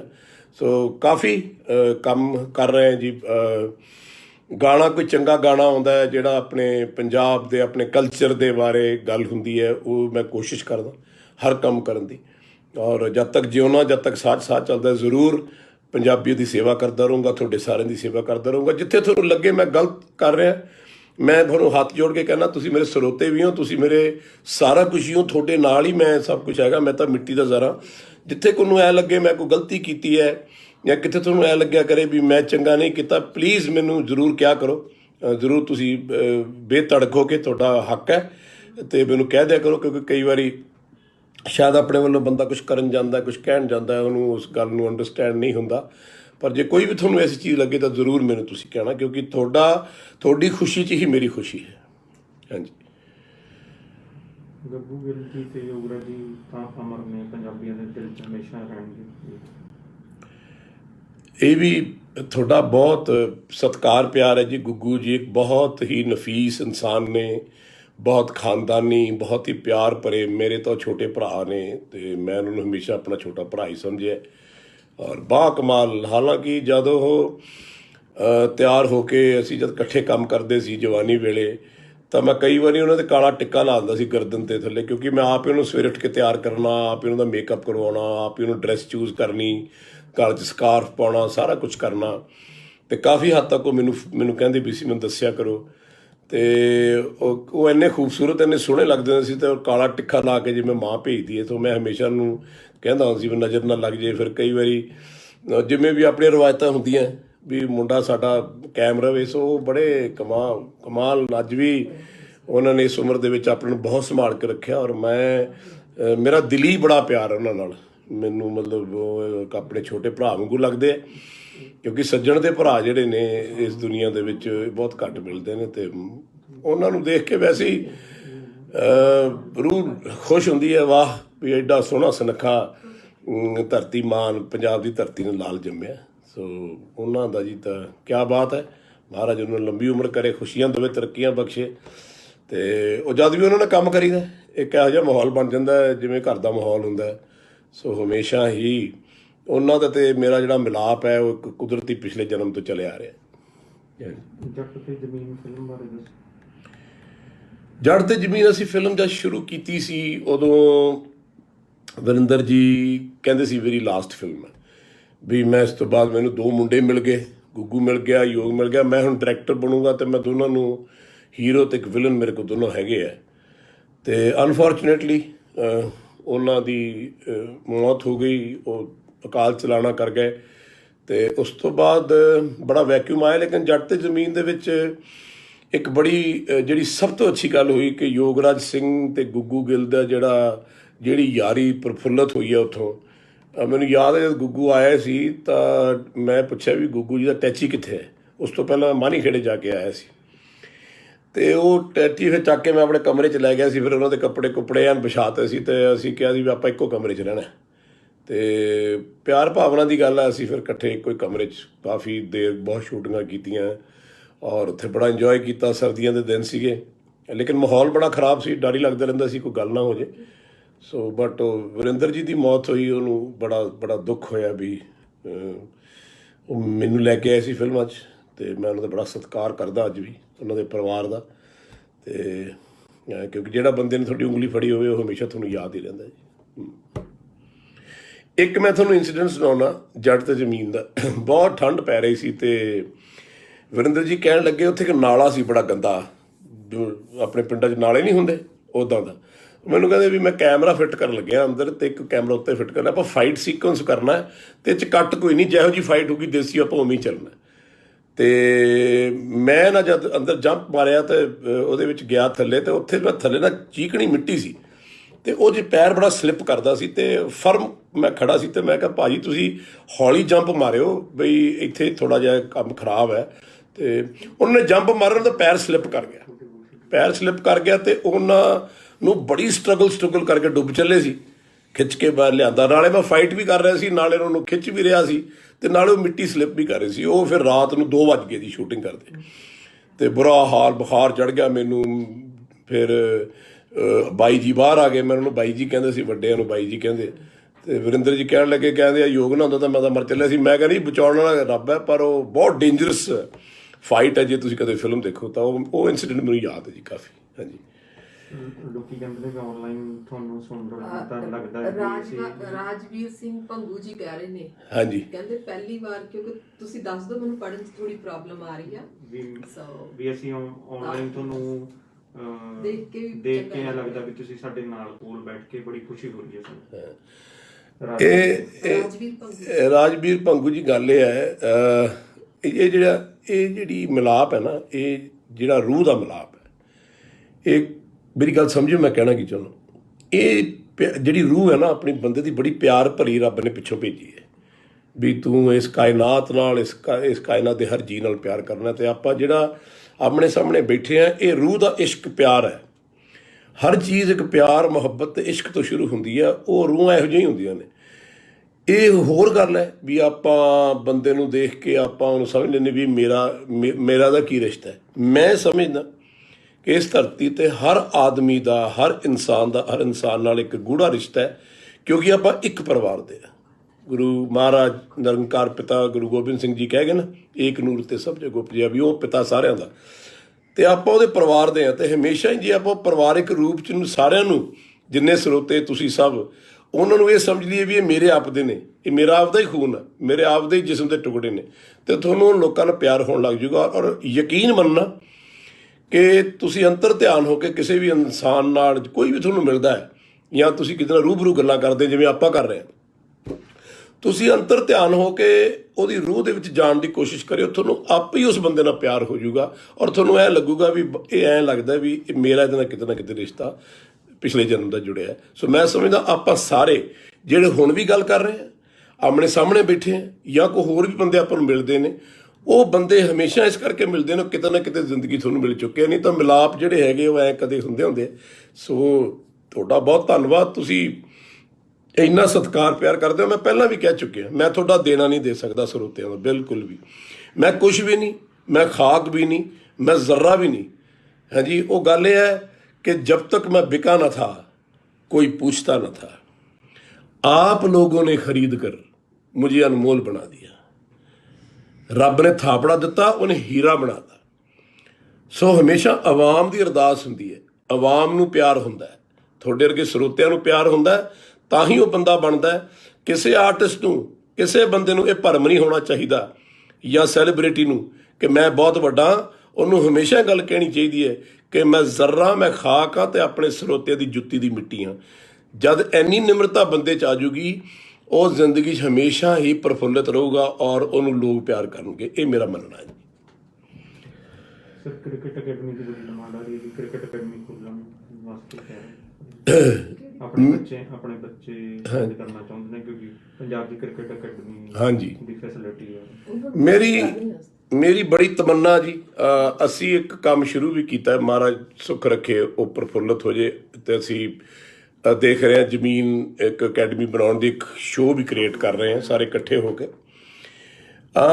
ਮੈਂ ਹਮੇਸ਼ਾ ਹੀ ਸਮਝਿਆ, ਮੈਂ ਯੂਵੀ ਨਾਲ ਵੀ ਇਹ ਗੱਲ ਕਰਦਾ, ਜਦ ਯੂਵੀ ਪੰਜਾਬ 'ਚ ਨਹੀਂ ਸੀ ਆਇਆ, ਮੈਂ ਉਹਨੂੰ ਕਿਹਾ ਸੀ, ਮੈਂ ਕਿਹਾ ਤੇਰੀ ਮੇਰੀ ਕੀ ਔਕਾਤ ਹੈ ਜ਼ਿੰਦਗੀ ਦੇ ਵਿੱਚ। ਆਪਾਂ ਕ੍ਰਿਕਟ ਖੇਲੀ, ਰੱਬ ਨੇ ਆਪਾਂ ਨੂੰ ਪਲੇਅਰ ਬਣਾਇਆ ਤਾਂ ਆਪਣੀ ਪਹਿਚਾਣ ਬਣੀ, ਤੇ ਆਪਾਂ ਨੂੰ ਇਸ ਗੇਮ ਨੇ ਜਿਹਨੂੰ ਆਪਾਂ ਨੇ ਇੰਨਾ ਕੁਛ ਦਿੱਤਾ ਹੈ, ਇਹਨੂੰ ਵਾਪਸ ਦੇਣਾ ਚਾਹੀਦਾ ਹੈ। ਇਹ ਮੈਨੂੰ ਯਾਦ ਹੈ ਜਦ ਯੂਵੀ ਨੇ ਕੋਚਿੰਗ ਸ਼ੁਰੂ ਕੀਤੀ ਸੀ ਪੰਜਾਬ ਦੇ ਵਿੱਚ, ਜਦ ਪੁਨੀਤ ਬਾਲੀ ਜੀ ਲੈ ਕੇ ਆਏ ਸੀ ਸਾਰਿਆਂ ਨੇ ਕਿਹਾ ਵੀ ਤੁਸੀਂ ਆ ਕੇ ਕੋਚਿੰਗ ਕਰੋ। ਲਾਸਟ ਈਅਰ ਜਦ ਕਰੋਨਾ ਦਾ ਟਾਈਮ ਚੱਲਦਾ ਸੀ, ਤੇ ਉਦੋਂ ਉਹਨੇ ਮੈਨੂੰ ਇੱਕ ਗੱਲ ਕਹੀ ਸੀ ਕਿ ਪਾਪਾ ਮੈਂ ਕਿਹਾ ਮੈਨੂੰ ਬੜਾ ਚੰਗਾ ਲੱਗਦਾ। ਫਿਰ ਇੱਕ ਦਿਨ ਕਿਹਾ ਵੀ ਤੂੰ ਬੈਟਿੰਗ ਕਰ ਵਿੱਚ, ਕਿਉਂਕਿ ਕੋਚ ਉਹ ਹੁੰਦਾ ਜਿਹੜਾ ਆਪ ਬੈਟਿੰਗ ਕਰਦਾ। ਫਿਰ ਮੁੱਲਾਪੁਰ ਬੱਚਿਆਂ 'ਚ ਖੇਡਦਾ ਸੀ। ਮੈਨੂੰ ਉਹਨੇ ਅੱਖੋਂ ਦਾ ਕੇ ਕਿਹਾ ਇਹ ਗੱਲ ਕਹੀ ਕਿ ਜਿੰਨੀ ਸੈਟਿਸਫੈਕਸ਼ਨ ਬਾਪੂ ਜੀ ਬੱਚਿਆਂ ਨਾਲ ਮਿਲ ਕੇ ਇਹਨਾਂ ਦਾ ਕੁਝ ਕਰਕੇ ਇਹਨਾਂ ਨਾਲ ਖੇਡ ਕੇ ਮਿਲੀ ਹੈ, ਇੰਨੀ ਤਸੱਲੀ ਕਦੇ ਵੀ ਰੂਹ ਨੂੰ ਮਿਲਦੀ ਨਹੀਂ। ਮੈਂ ਕਿਹਾ ਬੇਟਾ ਇਹੀ ਗੱਲ ਮੈਂ ਜਵਾਬ ਆਪਣੀ ਮਾਂ ਨੂੰ ਦਿੱਤਾ ਸੀ। ਮੇਰੇ ਮਾਤਾ ਜੀ ਨੇ ਮੈਨੂੰ ਕਿਹਾ ਵੀ ਸਾਰਾ ਦਿਨ ਤੂੰ ਬੱਚਿਆਂ ਨਾਲ ਲੱਗਿਆ ਰਹਿੰਦਾ, ਕਦੇ ਕੱਪੜੇ ਚੱਕਦਾ, ਮਿੱਟੋ ਮਿੱਟੀ ਹੋ ਕੇ ਸ਼ਾਮ ਨੂੰ ਘਰੇ ਨਾ ਤੈਨੂੰ ਕੀ ਮਿਲਦਾ। ਮੈਂ ਕਿਹਾ ਮਾਂ ਇਹ ਰੱਬ ਦੇ ਬੱਚੇ ਨੇ, ਇਹਨਾਂ ਦੀ ਸੇਵਾ ਕਰਦਾ ਨਾ ਤਾਂ ਮੈਨੂੰ ਐਂ ਲੱਗਦਾ ਵੀ ਰੱਬ ਮੈਨੂੰ ਰੋਜ਼ ਆਸ਼ੀਰਵਾਦ ਦਿੰਦਾ। ਅਤੇ ਮੈਂ ਕਿਹਾ ਮਾਤਾ ਜੀ ਤੁਸੀਂ ਦੇਖਿਓ ਇਹਨਾਂ ਦੀ ਸੇਵਾ ਕਰਦੇ ਕਰਦੇ ਆਪਣੇ ਘਰ 'ਚ ਬਹੁਤ ਵੱਡਾ ਬੋਰਡ ਰੱਬ ਨੇ ਲਾਉਣਾ, ਜਿਹਦੀ ਛਤਰ ਛਾਇਆ ਹੇਠ ਬੈਠ ਕੇ ਲੋਕੀ ਛਾਂ ਮਾਣਿਆ ਕਰਨਗੇ। ਸੋ ਮੇਰੀ ਬੜੀ ਤਮੰਨਾ ਹੈ ਜੀ ਕਿ ਮੈਂ ਅਕੈਡਮੀ ਕ੍ਰਿਕਟ ਦੀ ਵੀ ਖੋਲ੍ਹਾਂ, ਸਾਰੀ ਸਪੋਰਟਸ ਦੀਆਂ ਖੋਲ੍ਹਾਂ। ਰੱਬ ਸੁੱਖ ਰੱਖੇ। ਤੁਸੀਂ ਦੁਆ ਕਰਨਾ ਗੁਰੂ ਚਰਨਾਂ ਦੇ ਵਿੱਚ ਵੀ ਆਉਣ ਵਾਲੇ ਸਮੇਂ ਦੇ ਵਿੱਚ ਅਸੀਂ ਜਿਹੜੀ ਇਹ ਕ੍ਰਿਕਟ ਅਕੈਡਮੀ, ਔਰ ਅਸੀਂ ਬਹੁਤ ਵੱਡਾ ਕਰਨ ਜਾ ਰਹੇ ਹਾਂ। ਸਾਡੇ ਨਾਲ ਹੋਰ ਵੀ ਬੰਦੇ ਪੰਜਾਬ ਦੇ ਰਲੇ ਆ। ਸਾਡਾ ਇੱਕ ਪ੍ਰੋਜੈਕਟ ਬਣ ਰਿਹਾ ਔਰ ਉਹ ਕੁਐਸਟ ਰੈਂਪਲੀ ਫਿਲਮ ਦੇ ਨਾਲ ਮਿਲ ਕੇ ਹੀ ਬਣ ਰਿਹਾ। ਸੋ ਤੁਸੀਂ ਫਿਕਰ ਨਾ ਕਰੋ, ਜਿੰਨਾ ਚਿਰ ਮੇਰੇ 'ਚ ਸਾਥ ਚੱਲਦਾ, ਮੈਂ ਮੇਰਾ ਬੇਟਾ ਯੂਵੀ ਅਸੀਂ ਸਾਰੇ ਰਲ ਕੇ ਪੰਜਾਬ ਦੀ ਸਪੋਰਟਸ ਕ੍ਰਿਕਟ ਅਕੈਡਮੀ ਜਿਹੜੀ ਹੈ ਉਹ ਵੱਡੀ ਬਣਾਵਾਂਗੇ ਪੰਜਾਬ ਦੇ ਵਿੱਚ, ਔਰ ਵੱਡੇ ਪੱਧਰ 'ਤੇ ਬਣਾਵਾਂਗੇ ਜਿੱਥੇ ਸੱਚਾਈ ਨਾਲ ਕੰਮ ਹੋਊਗਾ, ਜਿੱਥੇ ਬਰਾਬਰ ਤੱਕੜੀ ਤੁਲੂਗੀ, ਔਰ ਜਿੱਥੇ ਖਿਡਾਰੀ ਆਪਾਂ ਬਣਾਇਆ ਕਰਾਂਗੇ। ਮਹਾਰਾਜ ਦੀ ਕਿਰਪਾ ਚਾਹੀਦੀ ਹੈ। ਇਹ ਵੀ ਮੇਰੇ ਮਨ 'ਚ ਸੀ, ਤੁਸੀਂ ਕਹਿ ਤਾ, ਪਰ ਮੇਰੇ ਦਿਲ 'ਚ ਹਮੇਸ਼ਾ ਰਹਿੰਦਾ ਕਿ ਮੈਂ ਆਪਣੇ ਪੰਜਾਬ ਵਾਸਤੇ, ਆਪਣੇ ਦੇਸ਼ ਵਾਸਤੇ ਬਹੁਤ ਕੁਛ ਕਰਾਂ। ਤੁਸੀਂ ਯਕੀਨ ਮੰਨਣਾ, ਪਿਛਲੇ 42-43 ਸਾਲਾਂ ਦੇ ਵਿੱਚ ਕੋਈ 20-25 ਹਜ਼ਾਰ ਮੁੰਡਾ ਐਸਾ ਤਿਆਰ ਕੀਤਾ ਹੈ ਜਿਹੜਾ ਇਕੱਲਾ ਕ੍ਰਿਕਟ ਨਹੀਂ ਖੇਲਿਆ ਦੇਸ਼ ਵਾਸਤੇ ਜਾਂ ਸਟੇਟ ਵਾਸਤੇ, IPL ਵਾਸਤੇ। ਜਿਹੜੇ ਵੱਡੇ ਵੱਡੇ ਅਫਸਰ ਬਣੇ, IPS ਅਫਸਰ ਬਣੇ, ਸੁਪਰੀਮ ਕੋਰਟ ਦੇ ਜੱਜ ਬਣੇ, ਚੀਫ ਜਸਟਿਸ ਬਣੇ, ਇੰਜੀਨੀਅਰ ਬਣੇ, ਪਾਇਲਟਸ ਬਣੇ। ਉਹ ਮੈਨੂੰ ਉਹਨਾਂ ਜਦ ਵੀ ਮਿਲਦੇ ਆ, ਹੁਣ ਵੀ ਫੋਨ ਆਉਂਦਾ, ਮੈਨੂੰ ਬੜੀ ਖੁਸ਼ੀ ਹੁੰਦੀ। ਕਹਿੰਦੇ ਸਰ ਸਾਨੂੰ ਤੁਸੀਂ ਇੱਕ ਪਿਓ ਦਾ ਕਿਤੇ ਗੁਰੂ ਦਾ ਪਿਆਰ ਦਿੱਤਾ ਹੈ ਅਤੇ ਅਸੀਂ ਤੁਹਾਡੇ ਨਕਸ਼ੇ ਕਦਮ 'ਤੇ ਚੱਲ ਕੇ ਆਪਣੀ ਜ਼ਿੰਦਗੀ ਗੁਜ਼ਾਰੀਏ। ਸੋ ਬੜਾ ਚੰਗਾ ਲੱਗਦਾ। ਔਰ ਮੈਂ ਹਮੇਸ਼ਾ ਕਹਿੰਦਾ ਕਿ ਜਿਹੜਾ ਬੰਦਾ ਦੇ ਰਿਹਾ ਕੁਛ ਉਹੀ ਸਭ ਕੁਛ ਹੈ, ਜਿਹੜਾ ਸਭ ਕੁਛ ਲਈ ਜਾਂਦਾ ਉਹਦੇ ਪੱਲੇ ਕੁਛ ਨਹੀਂ। ਜੇ ਤੁਸੀਂ ਦਿਓਗੇ, ਤੁਸੀਂ 100 ਗੁਣਾ ਬ੍ਰਹਮੰਡ ਨੂੰ ਦਿਓ, 100 ਗੁਣਾ 200 ਗੁਣਾ ਦੇਈ ਚੱਲੋ, ਲੋਕਾਂ ਨੂੰ ਦੇਈ ਚੱਲੋ, ਬ੍ਰਹਮੰਡ ਨੂੰ ਦੇਈ ਚੱਲੋ, ਦੇਸ਼ ਨੂੰ, ਦੇਸ਼ ਦੇ ਲੋਕਾਂ ਨੂੰ ਦੇਈ ਚੱਲੋ, ਉਹਨਾਂ ਲਈ ਕਰੀ ਚੱਲੋ, ਸੇਵਾ ਕਰੀ ਚੱਲੋ, ਤੁਹਾਨੂੰ ਰੱਬ ਬਹੁਤ ਕੁਝ ਦਿੰਦਾ। ਇਹ ਮੇਰਾ ਮੰਨਣਾ ਔਰ ਮੇਰੇ ਸਾਹਮਣੇ ਜ਼ਿੰਦਗੀ ਦੇ ਵਿੱਚ ਹੋਇਆ ਜੀ। ਸਰ ਲੈਸਟਰ UK ਤੋਂ ਇੱਕ ਕੁਐਸਚਨ ਹੈ। ਹਾਂਜੀ Sir, Yuvraj ji, how do you have a connection with Baba Deep Singh? How that feeling starts actually? ਮੈਂ ਕਿਸ ਤਰੀਕੇ ਨਾਲ ਇਹ ਗੱਲ ਤੁਹਾਨੂੰ ਦੱਸਾਂ, ਮੇਰੇ ਛੋਟੇ ਵੀਰ, ਮੇਰੇ ਪੁੱਤਰ ਜੋ ਵੀ ਹੋ ਤੁਸੀਂ, ਹੰਸਪਾਲ ਜੀ, ਮੈਂ ਕਿਸ ਮੂੰਹ ਨਾਲ ਤੁਹਾਨੂੰ ਇਹ ਗੱਲ ਦੱਸਾਂ ਔਰ ਕਿਵੇਂ ਦੱਸਾਂ। ਇੱਕ ਇਹੋ ਜਿਹੀ ਗੱਲ ਹੈ ਜਿਹਨੂੰ ਲਫ਼ਜ਼ਾਂ ਵਿੱਚ, ਅਲਫਾਜ਼ਾਂ ਵਿੱਚ ਬਿਆਨ ਨਹੀਂ ਕੀਤਾ ਜਾ ਸਕਦਾ। ਤੁਸੀਂ ਇੰਨੀ ਗੱਲ ਸੋਚ ਕੇ ਚੱਲਿਓ ਵੀ ਉਸ ਗੁਰੂ ਘਰ ਦੀ ਅਪਾਰ ਕਿਰਪਾ ਹੈ, ਨਿਰੰਕਾਰ ਦੀ ਕਿਰਪਾ ਹੈ, ਬਾਬਾ ਦੀਪ ਸਿੰਘ ਜੀ ਦੀ ਆਪਣੀ ਮਿਹਰ ਹੈ ਕਿ ਉਹਨਾਂ ਨੇ ਮੇਰੇ ਵਰਗੇ ਬੰਦੇ ਨੂੰ ਆਪਣਾ ਸੁਪੁੱਤਰ ਬਣਾਇਆ, ਪੁੱਤਰ ਬਣਾਇਆ। ਮੈਂ ਪੁੱਤਰ ਬਣਿਆ, ਉਹਨਾਂ ਨੂੰ ਆਪਣਾ ਪਿਤਾ ਬਣਾਇਆ। ਮੈਨੂੰ ਬਾਬਾ ਦਰਸ਼ਨ ਸਿੰਘ ਜੀ ਟਾਹਲਾ ਸਾਹਿਬ ਕਹਿੰਦੇ ਹੁੰਦੇ ਆ, ਇਹ ਗੱਲ ਕਰਦੇ ਕਰਦੇ ਹੋ ਸਕਦਾ ਅੱਖ 'ਚ ਕਦੇ ਪਾਣੀ ਵੀ ਆ ਜਾਂਦਾ ਕਿਉਂਕਿ ਪਿਆਰ ਭਰ ਜਾਂਦਾ ਇੰਨਾ। ਉਹ ਮੈਨੂੰ ਕਹਿੰਦੇ ਸਾਰੀ ਸੰਗਤ ਬੈਠੀ ਸੀ ਅਤੇ ਮੈਂ ਜਾ ਕੇ ਉਹਨਾਂ ਦੇ ਚਰਨਾਂ 'ਚ ਸਿਰ ਰੱਖ ਦਿੰਦਾ ਹੁੰਦਾ, ਕਿਉਂਕਿ ਮੈਨੂੰ ਐਂ ਲੱਗਦਾ ਬਾਬਾ ਦੀਪ ਸਿੰਘ ਜੀ ਬੈਠੇ, ਤੁਸੀਂ ਕਦੇ ਉਹਨਾਂ ਨੂੰ ਮਿਲੋਗੇ ਤਾਂ ਤੁਹਾਨੂੰ ਅਹਿਸਾਸ ਹੋਊਗਾ ਇਸ ਗੱਲ ਦਾ। ਉਹ ਮੈਨੂੰ ਕਹਿਣ ਲੱਗੇ, ਕਹਿੰਦੇ ਸੰਗਤ ਸਾਰੀ ਬੈਠੀ ਸੀ, ਕਹਿੰਦੇ ਸਭ ਗੁਰੂ ਦੇ ਸਿੰਘ ਬਣੇ, ਗੁਰੂ ਦੇ ਲਾਲ ਬਣੇ, ਗੁਰੂ ਦੇ ਸਿੰਘ ਸਾਰੇ ਬਣ ਜਾਂਦੇ, ਲੇਕਿਨ ਵਾਹਿਦ ਪਹਿਲਾ ਆਦਮੀ ਹੈ ਇਸ ਦੁਨੀਆ ਦੇ ਵਿੱਚ ਜਿਹਨੇ ਬਾਬਾ ਦੀਪ ਸਿੰਘ ਜੀ ਨੂੰ ਆਪਣਾ ਪਿਤਾ ਬਣਾਇਆ, ਆਪਣਾ ਪਿਤਾ ਮੰਨਿਆ, ਉਹਨਾਂ ਦਾ ਸੁਪੁੱਤਰ ਹੈ। ਇਹ ਸੁਣ ਕੇ ਮੇਰੇ ਬੜਾ ਅੱਖਾਂ 'ਚ ਪਾਣੀ ਆਇਆ ਅਤੇ ਮੈਂ ਯੋਗ ਤੇ ਨਹੀਂ, ਪਰ ਉਹਨਾਂ ਦੀ ਜਿਹੜੀ ਹੋਂਦ ਹੈ ਮੇਰੇ ਨਾਲ, ਉਹਨੂੰ ਮੈਂ ਅਲਫਾਜ਼ਾਂ 'ਚ ਬਿਆਨ ਨਹੀਂ ਕਰ ਸਕਦਾ। ਮੈਂ ਇੱਕੋ ਗੱਲ ਕਹਿ ਸਕਦਾ ਕਿ ਸਾਰੀ ਦੁਨੀਆ ਇੱਕ ਪਾਸੇ ਅਤੇ ਮੇਰੇ ਬਾਬਾ ਦੀਪ ਸਿੰਘ ਜੀ ਇੱਕ ਪਾਸੇ। ਔਰ ਮੈਂ ਹਮੇਸ਼ਾ ਉਹਨਾਂ ਦੇ ਚਰਨਾਂ 'ਚ ਹੀ ਅਰਦਾਸ ਕਰਦਾ ਹੁੰਦਾ ਕਿ ਪਿਤਾ ਜੀ ਮੈਨੂੰ ਇੱਕ ਅੱਛਾ ਇਨਸਾਨ ਬਣਾਇਓ, ਅੱਛੇ ਕਰਮ ਕਰਾਇਓ, ਬੇਹੱਦ ਪਿਆਰ ਮੈਨੂੰ ਮੇਰੇ 'ਚ ਭਰਿਓ। ਮੈਂ ਉਂਗਲੀ ਫੜ ਕੇ ਮੈਨੂੰ ਆਪ ਇਸ ਭਵ ਸਾਗਰ ਤੋਂ ਪਾਰ ਕਰਾਇਓ। ਆਪਣੇ ਚਰਨਾਂ ਨਾਲ ਜੋੜ ਕੇ ਰੱਖਿਓ, ਅੰਗ ਸੰਗ ਰਹਿਓ, ਸਭ ਦਾ ਭਲਾ ਕਰਿਓ। ਕੋਈ ਗਲਤੀ ਹੋ ਜੇ ਮੈਨੂੰ ਮਾਫ ਕਰ ਦਿਓ, ਕਿਉਂਕਿ ਮੈਂ ਤੁਹਾਡਾ ਇੱਕ ਨਿਮਾਣਾ ਜਿਹਾ, ਤੁਹਾਡੀ ਜੁੱਤੀ ਦੀ ਮਿੱਟੀ ਆ, ਗੁਰੂ ਘਰ ਦੇ ਕੁੱਤਿਆਂ ਦਾ ਕੁੱਤਾ। ਇਹ ਮੇਰੀ ਅਰਦਾਸ ਰਹਿੰਦੀ ਹੈ ਸ਼ੁਰੂ ਤੋਂ ਹੀ। ਜਦ ਦਾ ਮੇਰਾ ਜਨਮ ਹੋਇਆ ਹੈ, ਰਾੜੇ ਵਾਲੇ ਸੰਤਾਂ ਨੇ ਗੱਲ ਮੇਰੇ ਮਾਤਾ ਜੀ ਨੂੰ, ਪਿਤਾ ਜੀ ਨੂੰ ਕਹੀ ਸੀ, ਮੇਰੀ ਭੈਣ ਜੀ ਨੂੰ, ਭੈਣ ਗੁਰਚੇਤ ਨੂੰ, ਵੀ ਬਾਬਾ ਦੀਪ ਸਿੰਘ ਦਾ ਸੁਪੁੱਤਰ ਤੁਹਾਨੂੰ ਦਿੰਦੇ ਆ। ਤੇ ਉਸ ਤੋਂ ਬਾਅਦ ਹੇਮਕੁੰਟ ਸਾਹਿਬ ਮੈਂ ਗਿਆ ਸੀ। ਉਦੋਂ ਮੈਂ 12 ਕੁ ਸਾਲ ਦਾ ਸੀਗਾ। ਜਦ ਮੈਂ ਪਿਤਾ ਜੀ ਨੂੰ ਤੇ ਮਾਤਾ ਜੀ ਨੂੰ ਆਪਣੇ ਦਰਸ਼ਨਾਂ ਲਈ ਕਿਹਾ ਤਾਂ ਸਾਰੇ ਅਸੀਂ ਗਏ ਸੀ ਉਦੋਂ। ਤੇ ਜਦ ਵਾਪਸ ਆਏ ਸੀ ਤਾਂ ਉਦੋਂ ਮੇਰੇ ਮਾਤਾ ਜੀ ਨੂੰ ਉਹਨਾਂ ਦੇ ਬੜੇ ਦਰਸ਼ਨ ਹੁੰਦੇ ਰਹਿੰਦੇ ਸੀਗੇ, ਔਰ ਉਹ ਹਮੇਸ਼ਾ ਕਹਿੰਦੇ ਰਹਿੰਦੇ ਸੀ, ਮੇਰਾ ਛੋਟਾ ਨਾਮ ਡਿੰਪਲ ਹੈ, ਵੀ ਜਦ ਤੂੰ ਸੌਣਾ ਹੈ ਤਾਂ ਇੱਕ ਬਹੁਤ ਸਾਰਾ ਵੱਡਾ ਬਾਬਾ ਡਾਂਗ ਲੈ ਕੇ ਪਹਿਰਾ ਦਿੰਦਾ ਹੈ। ਤੇ ਉਸ ਗੱਲ ਦਾ ਅਹਿਸਾਸ ਮੈਨੂੰ ਵੀ ਹੋਣ ਲੱਗਿਆ, ਕਿਉਂਕਿ ਇੱਕ ਸੁਪਨਾ ਐਸਾ ਹੈ ਹੇਮਕੁੰਟ ਸਾਹਿਬ ਦੀ ਧਰਤੀ ਤੇ ਹੀ। ਮੈਂ ਉੱਥੇ, ਮੈਨੂੰ ਨੀਂਦ ਆ ਗਈ ਸੀ ਤੇ ਮੈਂ ਉੱਥੇ ਪੈ ਗਿਆ, ਔਰ ਉਹ ਤੁਹਾਡੇ ਨਾਲ ਸ਼ੇਅਰ ਅੱਜ ਕਰਨ ਲੱਗਿਆ। ਵੈਸੇ ਮੈਂ ਗੱਲ ਬਿਲਕੁਲ ਮੇਰੇ ਤੇ ਬਾਬਾ ਜੀ ਦੇ ਵਿੱਚ ਹੀ ਸੀ, ਪਰ ਤੁਹਾਡੇ ਨਾਲ ਮੈਂ ਸ਼ੇਅਰ ਕਰਨਾ ਚਾਹੁੰਦਾ। ਔਰ ਉਸ ਸੁਪਨੇ ਦੇ ਵਿੱਚ ਕਿ ਹੇਮਕੁੰਟ ਸਾਹਿਬ 'ਚ ਬਹੁਤ ਵੱਡੀ ਜੰਗ ਚੱਲ ਰਹੀ, ਮੁਗਲਾਂ ਨਾਲ ਜੰਗ ਚੱਲ ਰਹੀ ਹੈ। ਮੈਂ ਵੀ ਲੜ ਰਿਹਾ ਇੱਕ ਸਿੰਘ ਹਾਂ, ਔਰ ਲੜਦੇ ਮੈਂ ਵੀ ਬਹੁਤ ਬੰਦੇ ਮਾਰੇ, ਬਹੁਤ ਖੂਨ ਖਰਾਬਾ, ਨਦੀਆਂ ਖੂਨ ਦੀਆਂ ਚੱਲ ਰਹੀਆਂ, ਬਹੁਤ ਵੱਡੀ ਜੰਗ ਹੋ ਰਹੀ। ਤੇ 10-5 ਜਿਹੜੇ ਮੁਗਲਾਂ ਨੇ ਫੜ ਕੇ ਮੈਨੂੰ ਨਾ ਪੱਥਰ ਦੇ ਨਾਲ ਲਾ ਲਿਆ। ਕਾਲੇ ਰੰਗ ਦਾ ਪੱਥਰ ਹੈਗਾ, ਤੇ 10ਵੇਂ ਪਾਤਸ਼ਾਹ ਦੀ ਜਿਵੇਂ ਸ਼ੇਡ ਹੁੰਦੀ ਹੈ, ਉੱਦਾਂ ਉਸ ਪੱਥਰ ਉੱਤੇ ਸ਼ੇਡ ਵੱਡੀ ਸਾਰੀ ਅਸਮਾਨ ਨੂੰ ਲੱਗੀ। ਤੇ ਇੱਕ ਬੰਦਾ ਤਲਵਾਰ ਫੜ ਕੇ ਮੇਰੇ ਆਏ। ਮੈਂ 12 ਸਾਲ ਦਾ ਸੀ ਉਦੋਂ ਦਾ ਸੁਪਨਾ ਤੁਹਾਨੂੰ ਸੁਣਾ ਰਿਹਾ, ਮੈਨੂੰ ਹੁਣ ਤੱਕ ਇੱਕ ਚੀਜ਼ ਯਾਦ। ਤਲਵਾਰ ਫੜ ਕੇ ਮੇਰੇ ਵੱਲ ਆਇਆ ਤੇ ਮੈਨੂੰ ਮਾਰਨ ਲੱਗਿਆ ਤਾਂ ਬੜੀ ਜ਼ੋਰ ਦੀ ਸੂਰਜ ਘੁੰਮਿਆ, ਸਪਿਨ ਕੀਤਾ, ਔਰ ਉਹਦੇ ਚੋਂ ਹਿਊਜ ਜਿਵੇਂ ਅਸਮਾਨ ਦੇ ਨਾਲ ਆਡਾ ਦਾੜਾ, ਹੱਥ 'ਚ ਖੰਡਾ ਫੜਿਆ ਹੋਇਆ, ਆਹੀ ਸਰੂਪ ਜਿਹੜਾ ਉਹਨਾਂ ਦਾ ਹੁੰਦਾ ਹੈ, ਕਮਰ ਕੱਸਾ ਬੰਨਿਆ ਹੋਇਆ, ਅੱਖਾਂ ਲਾਲ ਉਹਨਾਂ ਦੀਆਂ, ਔਰ ਉਹਨਾਂ ਨੇ ਤਲਵਾਰ ਨਾਲ ਸਾਰੇ ਬੰਦੇ ਮਾਰੇ। ਔਰ ਮੈਂ ਗੋਡੇ ਭਾਰ ਹੋ ਗਿਆ ਤੇ ਮੇਰੀ ਉਹਨਾਂ ਨਾਲ ਅੱਖ ਨਾ ਅੱਖ ਰੂਬਰੂ ਹੋਈ। ਤਾਂ ਪਰ ਲੇਕਿਨ ਉਹ ਚਾਨਣ ਇੰਨਾ ਸੀ ਕਿ ਮੈਂ ਦੇਖ ਨਹੀਂ ਸਕਿਆ। ਤੇ ਇੱਕਦਮ ਮੈਂ ਉੱਠਿਆ ਤੇ ਮੈਨੂੰ ਮਤਲਬ ਮੈਂ ਦੱਸਿਆ ਵੀ ਇੱਦਾਂ ਕਰਕੇ ਮੈਨੂੰ ਸੁਪਨਾ ਆਇਆ। ਤੇ ਉਹ ਕਹਿੰਦਾ ਧੰਨ ਭਾਗ। ਇਸ ਤਰ੍ਹਾਂ ਕਰਕੇ ਉਹਨਾਂ ਦੀ ਹੋਂਦ, ਉਹਨਾਂ ਦੀ ਫੀਲਿੰਗ ਮੇਰੇ ਨਾਲ ਬਹੁਤ ਰਹੀ ਹੈ। ਔਰ ਯਕੀਨ ਕਰਨਾ, ਜਿਹੜਾ ਦੁਨੀਆ ਦਾ ਸਫ਼ਰ ਮੈਂ ਕੀਤਾ ਹੈ, ਇੰਨਾ ਕੁਛ ਉਜੜਿਆ ਹੈ, ਇੰਨਾ ਕੁਛ ਤਕਲੀਫਾਂ ਆਈਆਂ ਜਿਹਦਾ ਕੋਈ ਹਿਸਾਬ ਨਹੀਂ। ਉਹ ਗੁਰੂ ਮਹਾਰਾਜ ਜੇ ਬਾਬਾ ਦੀਪ ਸਿੰਘ ਜੀ ਨਾ ਹੁੰਦੇ ਤਾਂ ਸ਼ਾਇਦ ਮੇਰੀ ਹੋਂਦ ਅੱਜ ਤੋਂ ਕਈ ਸਾਲ ਪਹਿਲਾਂ ਮੁੱਕ ਗਈ ਹੁੰਦੀ ਤੇ ਲੋਕ ਮੈਨੂੰ ਭੁੱਲ ਵੀ ਗਏ ਹੁੰਦੇ।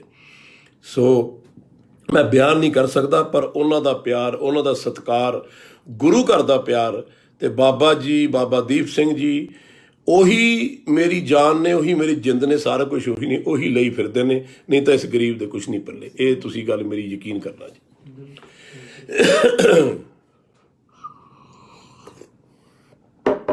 ਹਾਂਜੀ, ਸੋ ਆਪਾਂ ਕਿੰਨੀਆਂ ਵੀ ਗੱਲਾਂ ਕਰ ਲਈਏ ਬੈਠ ਕੇ ਸਾਰੇ, ਗੱਲ ਮੈਨੂੰ ਤਾਂ ਇੱਕੋ ਹੀ ਗੱਲ ਆਉਂਦੀ ਹੈ, ਗੁਰੂ ਘਰ ਦੀ ਗੱਲ, ਗੁਰੂ ਦੀ ਗੱਲ ਸੁਣਾਉਣੀ, ਪੀਰਾਂ ਦੀ ਗੱਲ ਸੁਣਾਉਣੀ, ਹਾਂਜੀ, ਯੋਧਿਆਂ ਦੀ ਗੱਲ ਸੁਣਾਉਣੀ, ਸੂਰਮਿਆਂ ਦੀ ਗੱਲ ਸੁਣਾਉਣੀ। ਮੈਨੂੰ ਆਹੀ ਕੁਛ ਹੀ ਹੁੰਦਾ, ਹੋਰ ਤਾਂ ਮੈਨੂੰ ਮੇਰੇ ਪੱਲੇ ਹੀ ਕੁਛ ਨਹੀਂ ਹੈਗਾ। ਮੇਰੇ ਕੋਲ ਬੈਠ ਕੇ ਤੁਸੀਂ ਜਦ ਵੀ ਸੁਣੋਗੇ ਗੁਰੂ ਦੀਆਂ ਗੱਲਾਂ ਸੁਣਨਗੇ, ਇਹਨਾਂ ਦੀਆਂ ਗੱਲਾਂ, ਯੋਧਿਆਂ ਦੀਆਂ ਗੱਲਾਂ, ਸੂਰਮਿਆਂ ਦੀ ਗੱਲਾਂ ਸੁਣੋਗੇ। ਹਾਂਜੀ,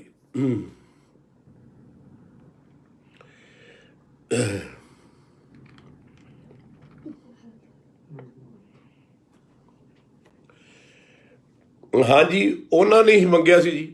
ਮੇਰੀ ਸਿਸਟਰ ਜਦ ਬੈਠੇ ਸੀਗੇ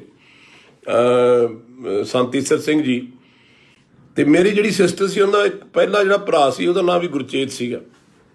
ਉਹਨੂੰ ਕਨੇਚ ਪਿੰਡ ਦੇ ਸ਼ਰੀਕਾਂ ਨੇ ਜ਼ਹਿਰ ਦੇ ਕੇ ਮਾਰਤਾ ਸੀ। ਉਹਦਾ ਮੰਗਣਾ ਹੋਇਆ ਸੀ ਉਦੋਂ, ਜਿੱਦਣ ਮੇਰੇ ਪਿਤਾ ਜੀ ਘਰ ਵਾਪਸ ਆਏ ਸੀ, ਉਧਰ ਉਹਦਾ ਮੰਗਣਾ ਸੀ ਤੇ ਉਹ ਘਰ ਮਰਿਆ ਪਿਆ ਸੀ।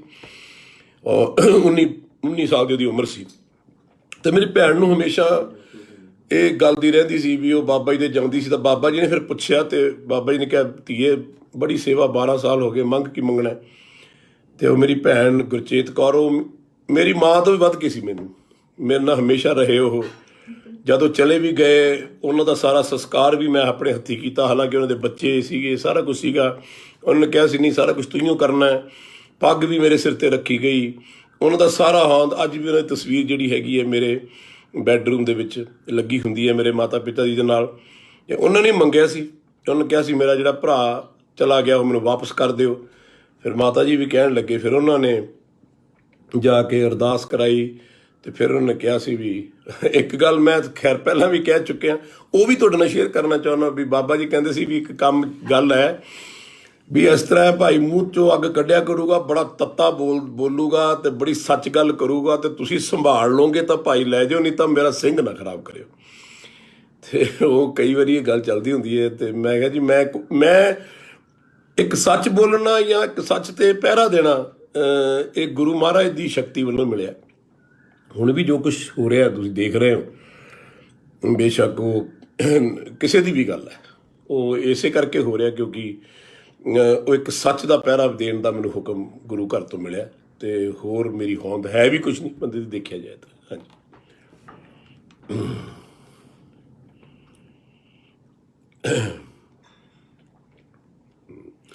ਇੱਕ ਗੱਲ ਦੀ ਹੋਰ ਬੜੀ ਖੁਸ਼ੀ ਹੈ, ਮੈਂ ਇਹ ਗੱਲ ਤੁਹਾਡੇ ਨਾਲ ਸ਼ੇਅਰ ਕਰਨਾ ਚਾਹੂੰਗਾ ਆਪਣੀ ਲਾਈਫ ਦੀ, ਕਿ ਇੱਕ ਗੱਲ ਦਾ ਮਾਣ ਬੜਾ ਗੁਰੂ ਨੇ ਮੈਨੂੰ ਬਖਸ਼ਿਆ ਹੈ, ਜਿਹਦੇ ਨਾਲ ਮੈਂ ਜਿਹੜਾ ਵੀ ਰਿਸ਼ਤਾ ਜੋੜਿਆ ਹੈ ਉਹ ਹਮੇਸ਼ਾ ਗੁਰੂ ਮਹਾਰਾਜ ਦੀ ਕਿਰਪਾ ਨਾਲ ਹੀ ਨਿਭਿਆ ਹੈ। ਜੇ ਕਿਸੇ ਨੂੰ ਮਾਂ ਕਹਤਾ ਤਾਂ ਮਾਂ ਦਾ ਰਿਸ਼ਤਾ ਹੀ ਰਿਹਾ ਹੈ ਹੁਣ ਤੱਕ ਤੇ ਰਹੂਗਾ। ਜੇ ਕਿਸੇ ਨੂੰ ਭੈਣ ਕਹਤਾ ਤਾਂ ਭੈਣ ਦਾ ਹੀ ਰਿਹਾ ਹੈ, ਜੇ ਧੀ ਕਹਤਾ ਤਾਂ ਧੀ ਦਾ ਰਿਹਾ ਹੈ, ਦੋਸਤ ਦਾ। ਇਹ ਇੱਕ ਜ਼ਰੂਰ ਗੱਲ ਦਾ ਮੈਨੂੰ ਹੋਰ ਬਖਸ਼ਿਸ਼ ਰੱਬ ਨੇ ਦਿੱਤੀ ਹੈ ਕਿ ਮੇਰੇ ਘਰ ਦੇ ਵੀ, ਹਾਲਾਂਕਿ ਮੇਰੇ ਪਿਤਾ ਤੇ ਮਾਤਾ ਜੀ ਮੈਨੂੰ ਬੁੱਕਲ 'ਚ ਲੈ ਕੇ ਕਹਿੰਦੇ ਹੁੰਦੇ ਸੀ, ਕਹਿੰਦੇ ਏਕ ਹੋ ਪਰ ਨੇਕ ਹੋ। ਸੋ ਮੈਂ ਸਮਝਦਾ ਇੱਕ ਅੱਛਾ ਇਨਸਾਨ ਬਣਨਾ ਹੀ ਜ਼ਰੂਰੀ ਹੈ। ਇਸ ਧਰਤੀ 'ਤੇ ਆਪਾਂ ਆਏ ਹਾਂ ਸਾਰੇ, ਆਪਾਂ ਇੱਕ ਦੂਜੇ ਨਾਲ ਪਿਆਰ ਕਰਨਾ ਸਿੱਖੀਏ। ਚਲੇ ਸਾਹਮਣੇ ਜਾਣਾ, ਆਉਣ ਜਾਣ ਦੀ ਹੋਂਦ ਲੱਗੀ ਹੋਈ ਹੈ। ਮੈਂ ਤੁਹਾਡੇ ਨਾਲ ਇਹ ਵੀ ਡਿਸਕਸ ਕਰਨਾ ਚਾਹੁੰਦਾ, ਜੇ ਕੋਈ ਸਵਾਲ ਪੁੱਛੇ ਕਿ ਵੀ ਇਸ ਧਰਤੀ 'ਤੇ ਆਪਾਂ ਕਰਨ ਕੀ ਆਏ, ਤਾਂ ਮੈਂ ਕਹੂੰਗਾ ਇਹ ਜਿਹੜੀ ਆਪਣੀ ਧਰਤੀ ਹੈ ਨਾ, ਇਹ ਹੈ ਕਰਮ ਭੂਮੀ। ਮੇਰੇ ਹਿਸਾਬ ਨਾਲ ਜੋ ਗੁਰੂ ਮਹਾਰਾਜ ਤੋਂ ਜਿੰਨਾ ਕੁ ਮੈਨੂੰ ਛੋਟੀ ਮੋਟੀ ਅਕਲ ਹੈਗੀ ਹੈ, ਇਹ ਕਰਮ ਭੂਮੀ ਜਿਹੜੀ ਹੈ, ਇਹਦੇ ਵਿੱਚ ਇੱਕ ਬਹੁਤ ਅੱਛੇ ਕਰਮਾਂ ਦਾ ਇੱਕ ਬਾਗ ਬੂਟਾ ਲੱਗਣਾ ਚਾਹੀਦਾ, ਫੁੱਲ ਲੱਗਣੇ ਚਾਹੀਦੇ। ਔਰ ਇਸ ਕਰਮ ਭੂਮੀ ਦੇ ਉੱਤੇ ਜਪ ਤਪ ਕਰਨਾ ਬਹੁਤ ਜ਼ਰੂਰੀ ਹੈ। ਇਹੀ ਆਪਣੀ ਹੋਂਦ ਹੈ ਦੇਖਿਆ ਜਾਏ ਤਾਂ। ਔਰ ਇਹ ਤਾਂ ਐਵੇਂ ਆਪਾਂ ਕੰਮ ਸਹੇੜ ਰੱਖਿਆ ਬਈ ਆ ਵੀ ਕਰ ਲਿਆ ਬੰਦੇ ਨੇ, ਉਹ ਵੀ ਕਰ ਲਿਆ, ਸਾਰਾ ਕੁਝ ਕਰੀ ਫਿਰਦਾ, ਪਰ ਆਖਿਰਕਾਰ ਹੋਂਦ ਇਹੀ ਸੀ ਵੀ ਕਰਮ ਭੂਮੀ ਉੱਤੇ ਆ ਕੇ ਆਪਾਂ ਜਪ ਤਪ ਕਰੀਏ ਔਰ ਜੀਵਨ ਸਫਲ ਕਰੀਏ, ਜਿੱਥੇ ਤੱਕ ਮੈਨੂੰ ਸਮਝ ਹੈ। ਸੋ ਮੈਂ ਕੋਸ਼ਿਸ਼ ਕਰਦਾ, ਉਹਦੇ ਨਾਲ ਕੋਈ ਪੈਸਾ ਜਾਇਦਾਦ ਜਿਹੜੀ ਹੋਂਦ ਹੈ ਉਹਦੇ ਨਾਲ ਕੋਈ ਮਤਲਬ ਨਹੀਂ ਹੈ।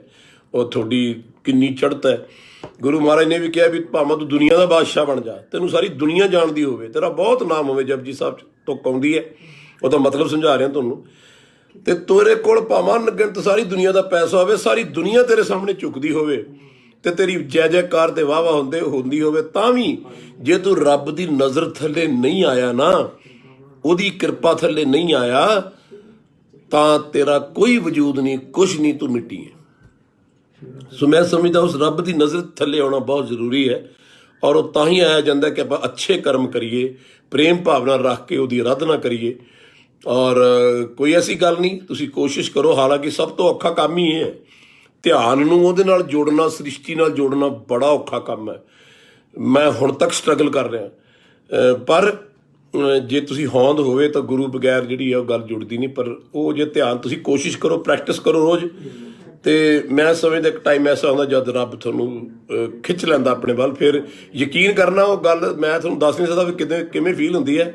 ਉਹ ਗੁਰੂ ਹੀ ਜਾਣਦਾ ਤੇ ਉਹ ਆਤਮਾ ਹੀ ਜਾਣਦੀ ਹੈ ਜਿਹਦੇ ਨਾਲ ਉਹਦਾ ਪ੍ਰੇਮ ਪੈ ਜਾਂਦਾ। ਮੈਂ ਸਮਝਦਾ ਇਸੇ ਕਰਕੇ ਆਪਾਂ ਇਸ ਧਰਤੀ ਤੇ ਆਏ। ਹਾਂਜੀ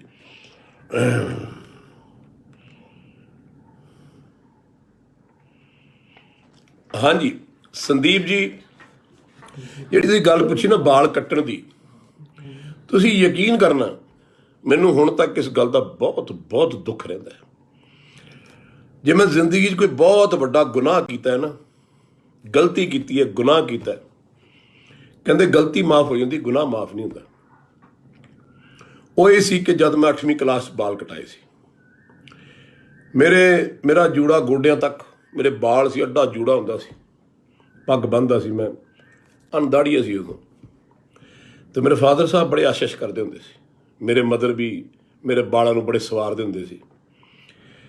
ਪਤਾ ਨਹੀਂ ਕੀ ਮੇਰੇ ਮਾੜੇ ਕਰਮ ਸੀ, ਕੀ ਮੇਰੀ ਸੋਚ ਸੀ, ਮੈਨੂੰ ਅੱਜ ਤੱਕ ਉਸ ਗੱਲ ਦਾ ਗਿਲਾ ਕਿ ਮੈਂ ਜਿੱਦਣ ਉਹ ਬਾਲ ਕਟਾਏ ਔਰ ਜਿੱਦਣ ਮੇਰੇ ਫਾਦਰ ਸਾਹਿਬ ਨੇ ਮੈਨੂੰ ਦੇਖਿਆ, ਯੂਪੀ ਗਏ ਹੋਏ ਸੀ ਦੋਨੋਂ, ਮੇਰੇ ਮਦਰ ਫਾਦਰ, ਉਹਨਾਂ ਨੇ ਮੈਨੂੰ ਇੱਕੋ ਗੱਲ ਕਹੀ ਸੀ, ਕਹਿੰਦੇ ਤੂੰ ਅੱਜ ਜ਼ਿੰਦਗੀ 'ਚ ਨਾ ਜਿਉਂਦੀ ਜੀ ਮਰ ਗਿਆ ਮੇਰੇ ਲਈ। ਕਹਿੰਦੇ ਬਹੁਤ ਪਹਿਲੀ ਵਾਰੀ ਰੋ ਵੀ ਪਏ, ਉਹਨਾਂ ਨੂੰ ਬਾਲਾਂ ਦਾ ਬਹੁਤ ਪਿਆਰ ਸੀ। ਤੇ ਮੇਰੇ ਮਾਤਾ ਜੀ ਮੇਰੇ ਨਾਲ ਨਾਰਾਜ਼ ਹੋ ਗਏ, ਬੜਾ ਮੁਸ਼ਕਿਲ ਲਈ ਮੈਂ ਮਨਾਇਆ ਉਹਨਾਂ ਨੂੰ, ਮੈਂ ਕਿਹਾ ਜੀ ਮੈਂ ਰੱਖ ਲੂੰਗਾ, ਕਰ ਲੂੰਗਾ। ਕਹਿੰਦੇ ਨਹੀਂ, ਇਹ ਕਹਿੰਦੇ ਹੁਣ ਗੱਲ ਬਣਨੀ ਨਹੀਂ, ਪਰ ਇੱਕ ਗੱਲ ਯਾਦ ਰੱਖੀ, ਜਿੱਦਣ ਤੂੰ ਮਰੇਂਗਾ, ਜਿੱਦਣ ਤੇਰੀ ਮੌਤ ਹੋਊਗੀ, ਉਦਣ ਤੇਰੇ ਕੇਸ ਰੱਖੇ ਹੋਣੇ ਚਾਹੀਦੇ, ਤੇਰੇ ਦਾੜਾ ਰੱਖਿਆ ਹੋਣਾ ਚਾਹੀਦਾ, ਤੇਰੇ ਦਸਤਾਰ ਬੰਨੀ ਹੋਣੀ ਚਾਹੀਦੀ ਹੈ, ਫਿਰ ਤੈਨੂੰ ਆ ਕੇ ਦਰਸ਼ਨ ਸ਼ਾਇਦ ਦੇ ਦਈਏ, ਪਰ ਤੂੰ ਆਹ ਜਿਹੜਾ ਗੁਨਾਹ ਕੀਤਾ ਹੈ ਇਹ ਮਾਫੀਯੋਗ ਨਹੀਂ ਹੈ। ਮੈਂ ਬਹੁਤ ਕੋਸ਼ਿਸ਼ ਕੀਤੀ, ਫਿਰ ਮੈਂ ਫਿਲਮਾਂ 'ਚ ਆ ਗਿਆ। ਫਿਲਮਾਂ 'ਚ ਆਉਣ ਤੋਂ ਪਹਿਲਾਂ ਮੈਂ ਸੋਚ ਲਿਆ ਸੀ ਕ੍ਰਿਕਟ ਛੱਡ ਕੇ ਕਿ ਮੈਂ ਹੁਣ ਸਿੰਘ ਸੱਜ ਜਾਣਾ। ਫਿਰ ਮੈਨੂੰ ਤਕਦੀਰ ਕਿਤੇ ਹੋਰ, ਫਿਰ ਮੈਂ ਬਾਬਾ ਜੀ ਕੋਲ ਇੱਕ ਦਿਨ ਜਾ ਕੇ ਕਿਹਾ, ਬੜਾ ਪਛਤਾਇਆ। ਬਾਬਾ ਜੀ ਕਹਿੰਦੇ ਕੋਈ ਨਹੀਂ, ਗੁਰੂ ਮਹਾਰਾਜ ਕਿਰਪਾ ਕਰਨਗੇ। ਫਿਰ ਮੈਂ ਦਸਤਾਰ ਬੰਨ੍ਹਣੀ ਸ਼ੁਰੂ ਕੀਤੀ ਔਰ ਉਹ ਦਸਤਾਰ ਹੁਣ ਮੈਂ ਬੰਨ੍ਹਦਾ ਜਦ ਵੀ ਜਾਨਾ ਬਾਹਰ ਅੰਦਰ ਕਿਤੇ ਵੀ। ਤੇ ਪਰ ਉਹ ਹੁਣ ਬਾਲ ਜਿਹੜੇ ਹੈ ਪਤਾ ਨਹੀਂ ਉਗਣੇ ਕਿ ਨਹੀਂ ਉਗਣੇ, ਪਰ ਸ਼ਾਇਦ ਇਸ ਚੀਜ਼ ਦੀ ਸਜ਼ਾ ਜਿਹੜੀ ਹੈ ਮੈਨੂੰ ਜ਼ਰੂਰ ਮਿਲੇਗੀ ਔਰ ਮੈਂ ਐਕਸੈਪਟ ਵੀ ਕਰਦਾ। ਮੇਰਾ ਜ਼ਿੰਦਗੀ ਦਾ ਮੈਂ ਤੁਹਾਨੂੰ ਦੱਸ ਨਹੀਂ ਸਕਦਾ ਕਿ ਮੈਂ ਕਿੰਨਾ ਰੋਣਾ ਅੰਦਰੋਂ, ਮੈਂ ਕਿੰਨਾ ਪਛਤਾਉਣਾ। ਇਸ ਲਈ ਮੈਨੂੰ ਮਾਫ, ਸਾਰੀ ਕੌਮ ਮੈਨੂੰ ਮਾਫ ਕਰੇ, ਤੁਸੀਂ ਸਾਰੇ ਮੈਨੂੰ ਮਾਫ ਕਰਨਾ। ਇਹ ਮੇਰਾ ਗੁਨਾਹ ਜਿਹੜਾ ਹਮੇਸ਼ਾ ਮਰਨ ਤੋਂ ਬਾਅਦ ਮੇਰੇ ਨਾਲ ਰਹੇ। ਔਰ ਫਿਰ ਦੂਜੀ ਗੱਲ ਇਹ ਸੀ ਕਿ ਫਿਲਮਾਂ ਦੇ ਵਿੱਚ ਆ ਗਏ। ਹੁਣ ਮੈਨੂੰ ਨਹੀਂ ਸੀ ਪਤਾ ਵੀ ਫਿਲਮਾਂ 'ਚ ਰੱਬ ਨੇ ਮੈਨੂੰ ਇੰਨੀ ਤਰੱਕੀ ਦੇ ਦੇਣੀ ਹੈ, ਇੰਨਾ ਮਹਾਰਾਜ ਨੇ ਵਜੂਦ ਬਣਾ ਦੇਣਾ, ਮੈਨੂੰ ਤਾਂ ਇਸ ਗੱਲ ਦਾ ਅਹਿਸਾਸ ਹੀ ਨਹੀਂ ਸੀ। ਫਿਰ ਉਹਦੇ 'ਚ ਆ ਗਏ ਤਾਂ ਫਿਰ ਤਰ੍ਹਾਂ ਤਰ੍ਹਾਂ ਦੇ ਰੋਲ ਕਰਨ ਲੱਗ ਗਏ। ਤਰ੍ਹਾਂ ਤਰ੍ਹਾਂ ਦੇ ਰੋਲ ਦੇ ਵਿੱਚ ਤਰ੍ਹਾਂ ਤਰ੍ਹਾਂ ਗੈਟਅਪ ਵੀ ਚਾਹੀਦਾ ਸੀ। ਫਿਰ ਕਰਦੇ 2011 ਦੇ ਵਿੱਚ ਭਾਗ ਮਿਲਖਾ ਭਾਗ ਆਈ। ਉਸ ਤੋਂ ਬਾਅਦ ਫਿਰ ਪਤਾ ਨਹੀਂ ਕੀ ਹੋਇਆ, ਸਾਲ ਡੇਢ ਸਾਲ ਬਾਅਦ ਮੈਂ ਦਾੜਾ ਸਜਾ ਲਿਆ, ਮੁੱਛ ਰੱਖ ਲਈ, ਐਵੇਂ ਮੇਰੇ ਮਨ 'ਚ ਆ ਗਿਆ। ਔਰ ਮੇਰੇ ਬਾਲ ਵੀ ਕਾਫੀ ਝੜ ਗਏ ਸੀ, ਮੈਂ ਫਿਰ ਲਵਾਏ ਉਸ ਤੋਂ ਬਾਅਦ, ਪਰ ਫਿਰ ਉਹ ਗੱਲ ਬਣਦੀ ਨਹੀਂ। ਸੋ ਇਸ ਕਰਕੇ ਵੀ ਇਹ ਮੈਨੂੰ ਗੱਲ ਦਾ ਰਹਿੰਦਾ ਹੈ, ਰੰਜ ਰਹਿੰਦਾ। ਪਰ ਦੇਖੋ ਸ਼ਾਇਦ ਆਉਣ ਵਾਲਾ ਸਮਾਂ ਕੁਛ ਐਸਾ ਹੈ ਕਿ ਜਾਣ ਤੋਂ ਪਹਿਲਾਂ, ਮਰਨ ਤੋਂ ਪਹਿਲਾਂ ਕੁਛ ਐਸੀ ਗੱਲ ਬਣ ਜਾਏ ਜਿਹੜੀ ਗੁਰੂ ਕਿਰਪਾ ਕਰ ਦੇਵੇ ਔਰ ਪਿਤਾ ਜੀ ਮੇਰੇ ਖੁਸ਼ ਹੋ ਜਾਣ, ਮੇਰੇ ਮਾਤਾ ਜੀ ਖੁਸ਼ ਹੋ ਜਾਣ। ਔਰ ਇਸ ਗਮ ਨੂੰ ਲੈ ਕੇ ਉਹ ਬੜਾ ਮਹਿਸੂਸ ਕਰਦੇ ਸੀ। ਔਰ ਧਰਤੀ ਤੋਂ ਗਏ ਵੀ ਜਦੋਂ, ਉਦੋਂ ਵੀ ਉਹ ਮੈਨੂੰ ਕਹਿੰਦੇ ਸੀ, ਕਹਿੰਦੇ ਅੱਜ ਜੇ ਕਿਤੇ ਦਸਤਾਰ ਬੰਨ੍ਹ ਕੇ ਤੂੰ ਮੇਰੇ ਕੋਲ ਬੈਠਾ ਹੁੰਦਾ ਤੇ ਸੰਸਕਾਰ ਕਰੇ ਮੇਰਾ, ਤਾਂ ਕਿੰਨਾ ਚੰਗਾ ਸੀ। ਉਹ ਗੱਲ ਦਾ ਮੈਨੂੰ ਦੁੱਖ ਬਹੁਤ ਰਹਿੰਦਾ। ਮੈਂ ਕੁਝ ਗੱਲਾਂ ਇਹੋ ਹੋ ਜਾਂਦੀਆਂ ਜ਼ਿੰਦਗੀ 'ਚ, ਸ਼ਾਇਦ ਮਾਫੀ ਮੰਗਣਾ ਵੀ ਉਹ ਪੂਰੀਆਂ ਨਹੀਂ ਹੁੰਦੀਆਂ, ਪਰ ਮੈਂ ਕੋਸ਼ਿਸ਼ ਜ਼ਰੂਰ ਕਰੂੰਗਾ ਜੀ। ਹਾਂਜੀ ਸਰ, ਉਪਿੰਦਰ ਚੌਹਾਨ ਜੀ ਪੁੱਛਦੇ ਨੇ, ਸਰ ਤੁਹਾਨੂੰ ਅੱਜ ਦੀ ਡੇਟ 'ਚ ਕਿਸੇ ਤੋਂ ਡਰ ਲੱਗਦਾ? ਡਰ ਉਪਿੰਦਰ ਚੌਹਾਨ ਜੀ, ਉਸ ਖੁਦਾ ਤੋਂ ਬਹੁਤ ਡਰ ਲੱਗਦਾ ਹੈ, ਗੁਰੂ ਘਰ ਤੋਂ ਬਹੁਤ ਡਰ ਲੱਗਦਾ ਹੈ, ਬਾਬਾ ਦੀਪ ਸਿੰਘ ਜੀ ਤੋਂ ਬਹੁਤ ਡਰ ਲੱਗਦਾ ਹੈ, ਸ਼ਹੀਦਾਂ ਤੋਂ ਬਹੁਤ ਡਰ ਲੱਗਦਾ ਹੈ, ਪੀਰ ਪੈਗੰਬਰਾਂ ਤੋਂ ਬਹੁਤ ਡਰ ਲੱਗਦਾ ਹੈ, ਦੇਵੀ ਦੇਵਤਾਂ ਤੋਂ ਡਰ ਲੱਗਦਾ ਹੈ। ਉਹ ਇਸ ਕਰਕੇ ਡਰ ਲੱਗਦਾ ਹੈ ਕਿ ਮੈਂ ਕੋਈ ਵੀ ਇਹੋ ਜਿਹਾ ਕੰਮ ਨਾ ਮੇਰੇ ਤੋਂ ਹੋਵੇ ਜਿਹਦੇ ਨਾਲ ਮੇਰਾ ਗੁਰੂ ਘਰ, ਮੇਰੇ ਬਾਬਾ ਜੀ, ਪੀਰ ਪੈਗੰਬਰ, ਦੇਵੀ ਦੇਵਤੇ, ਇਹ ਬ੍ਰਹਮੰਡ ਦੇ ਵਿੱਚ ਜਿੰਨੇ ਵੀ, ਉਹ ਅੱਲਾ, ਉਹ ਖੁਦਾ, ਉਹ ਰਾਮ ਰਹੀਮ, ਉਹ ਨਿਰਾਕਾਰ, ਉਹ ਨਾਰਾਜ਼ ਹੋ ਜਾਏ, ਉਸ ਤੋਂ ਡਰ ਲੱਗਦਾ ਹੈ। ਔਰ ਇਨਸਾਨ ਤੋਂ ਕੀ ਡਰਨਾ, ਮੌਤ ਤੋਂ ਕੀ ਡਰਨਾ, ਇਹ ਤੇ ਖੁਦਾ ਦੀ ਦਾਤ ਹੈ, ਬਾਬਾ ਜੀ ਦੀ ਦਾਤ ਹੈ, ਗੁਰੂ ਘਰ ਦੀ ਦਾਤ ਹੈ। ਕੁਛ ਪਰਵਰਿਸ਼ ਇੱਦਾਂ ਦੀ ਹੋਈ ਜੰਗਲਾਂ ਦੇ ਵਿੱਚ। ਬਾਪੂ ਜੀ ਸ਼ੇਰ ਦਾ ਸ਼ਿਕਾਰ ਖੇਡਿਆ ਕਰਦੇ, ਬੜੇ ਵੱਡੇ ਸ਼ਿਕਾਰੀ ਸੀ। ਉਹ ਮੈਨੂੰ ਸ਼ੇਰ ਦੇ ਸ਼ਿਕਾਰ 'ਤੇ ਲੈ ਕੇ ਵੀ ਜਾਂਦੇ ਸੀ ਛੋਟੇ ਜਿਹੇ ਨੂੰ। ਔਰ ਮੈਂ ਉਹ ਪਹਿਲੀ ਵਾਰੀ ਜਦ ਸ਼ੇਰ ਦਾ ਸ਼ਿਕਾਰ, ਮੈਨੂੰ ਉਹ ਗੁਰੂ ਨੇ ਬੜਾ ਬਚਾ ਕੇ ਰੱਖਿਆ। ਸੋ ਡਰ ਜਿਹੜਾ ਹੈ ਮਨ ਦੀ ਅਵਸਥਾ ਹੈ। ਤੁਸੀਂ ਗੁਰੂ ਮਹਾਰਾਜ ਨਾਲ ਜੁੜ ਕੇ ਰਹੋ, ਉਸ ਅਕਾਲ ਪੁਰਖ ਨਾਲ ਜੁੜ ਕੇ ਰਹੋ, ਸ਼ਹੀਦਾਂ ਨਾਲ ਜੁੜ ਕੇ ਰਹੋ। ਡਰ ਤੇ ਆਉਂਦਾ ਹੀ ਨਹੀਂ। ਨਾਲੇ ਬੰਦੇ ਨੇ ਬੰਦੇ ਤੋਂ ਕਿਉਂ ਡਰਨਾ ਹੈ ਜੀ? ਜਿਹੜੇ ਕਹਿੰਦੇ ਕਹਾਉਂਦੇ ਸੂਰਮੇ ਹੈ ਵੀ ਜੀ, ਮੈਂ ਉਹਨਾਂ ਕੋਲ ਕੀ ਹੁੰਦਾ, ਕਿਸੇ ਕੋਲ 100 ਬੰਦਾ ਹੋਊਗਾ, ਕਿਸੇ ਕੋਲ 200 ਬੰਦਾ ਹੋਊਗਾ, ਕਿਸੇ ਕੋਲ ਆਰਮੀ ਹੋਊਗੀ, ਪਰ ਉਹਦੇ 'ਚ ਆਪਣੇ 'ਚ ਦਮ ਨਹੀਂ ਹੁੰਦਾ ਵੀ ਕੱਲਾ ਮਕੱਲਾ ਕਿਸੇ ਨਾਲ ਕੱਟਾ ਕੱਟੀ ਕੱਢਣੀ ਹੋਵੇ ਜਾਂ ਕੋਈ ਗੱਲ ਕਰਨੀ ਹੋਵੇ। ਉਹ ਆਪਦੀਆਂ ਫੌਜਾਂ, ਉਹ ਆਪਦੀ ਮਿਲਟਰੀ, ਉਹ ਆਪਦੀ BSF, ਉਹ ਆਪਦੀ ਪੁਲਿਸ, ਉਹ ਆਪਦੀ CRP, ਉਹ ਫਲਾਨਾ, ਉਹ ਧਮਕਾ, ਉਹਨੂੰ ਲੈ ਕੇ ਲਾਹੋ ਲਸ਼ਕਰ ਨੂੰ ਵੀ ਮੈਂ ਬਹੁਤ ਤਕੜਾ। ਤਕੜਾ ਤਾਂ ਉਹ ਹੈ ਜਿਹੜਾ ਇਕੱਲਾ ਜੰਗਲ ਦੇ ਵਿੱਚ ਤੁਰਦਾ ਹੈ ਔਰ ਜਿਹਨੂੰ ਬੇਖੌਫ ਜ਼ਿੰਦਗੀ ਦੇ ਵਿੱਚ ਉਹ ਆਪਣਾ ਜੀਵਨ ਗੁਜ਼ਾਰ ਕੇ ਲੰਮੀ ਤਾੜ ਕੇ ਪੈ ਜਾਂਦਾ ਰਾਤ ਨੂੰ ਅਤੇ ਸਵੇਰ ਨੂੰ ਉੱਠ ਕੇ ਗੁਰੂ ਦਾ ਨਾਂ ਲੈ ਕੇ ਫਿਰ ਤੁਰ ਪੈਂਦਾ, ਉਹ ਹੈ। ਸੋ ਜਿਹੜਾ ਡਰ ਹੈ ਇਹ ਮਨ ਦੀ ਅਵਸਥਾ ਹੈ, ਇਹਨੂੰ ਆਪਣੇ ਮਨ 'ਚੋਂ ਕੱਢ ਦਿਓ, ਕੋਈ ਫਰਕ ਨਹੀਂ ਪੈਂਦਾ, ਪਰਵਾਹ ਨਹੀਂ ਕਰੀਦੀ, ਚੜ੍ਹਦੀ ਕਲਾ 'ਚ ਰਹੀਦਾ। ਔਰ ਡਰ ਵੀ ਉਸੇ ਬੰਦੇ ਦਾ ਖਤਮ ਹੁੰਦਾ ਜਿਸ ਬੰਦੇ ਦਾ ਅੰਦਰੂਨਾ ਸਾਫ਼ ਹੋਵੇ, ਜਿਸ ਬੰਦੇ 'ਚ ਪਿਆਰ ਸਤਿਕਾਰ ਹੋਵੇ, ਗੁਰੂ ਨਾਲ ਲਿਵ ਲੱਗੀ ਹੋਵੇ, ਗੁਰੂ ਨੂੰ ਸਭ ਕੁਝ ਸਮਝਦਾ ਹੋਵੇ, ਉਹਨੂੰ ਕਦੇ ਡਰ ਨਹੀਂ ਲੱਗਦਾ ਕਿਸੇ ਦਾ। ਹਾਂਜੀ,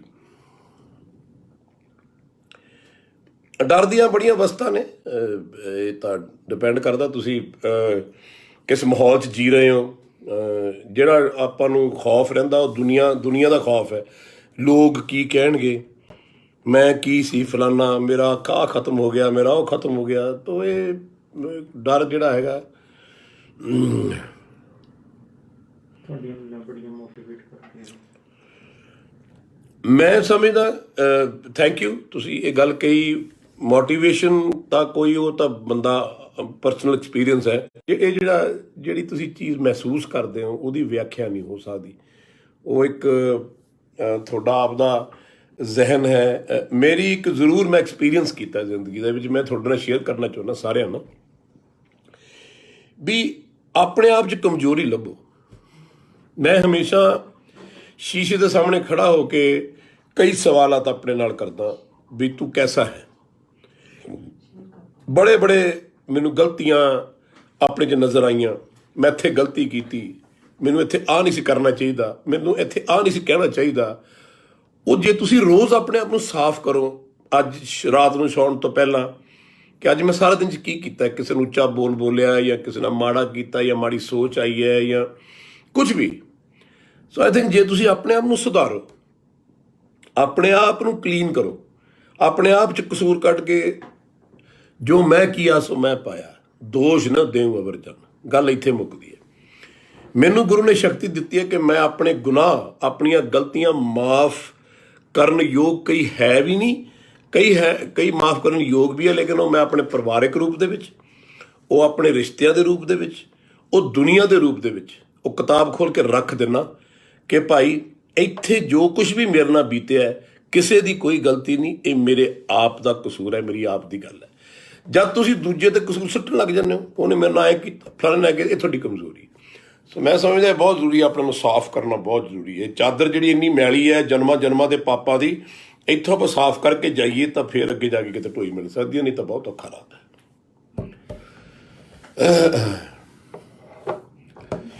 ਕੁਝ ਤੁਹਾਡੇ ਪਾਕਿਸਤਾਨ ਤੋਂ ਲੱਗੇ ਔਰ ਉਹ ਵੀ ਫੋਨ ਕਰ, ਉਹਨਾਂ ਨੂੰ ਕਹੋ ਵੀ ਤੁਹਾਨੂੰ ਮੈਂ ਸਾਰਿਆਂ ਦੀ ਇੱਕ ਮੈਸੇਜ ਦਾ ਜਵਾਬ ਦਊਂਗਾ ਪੜ੍ਹ ਕੇ ਅਲੱਗ ਤੋਂ।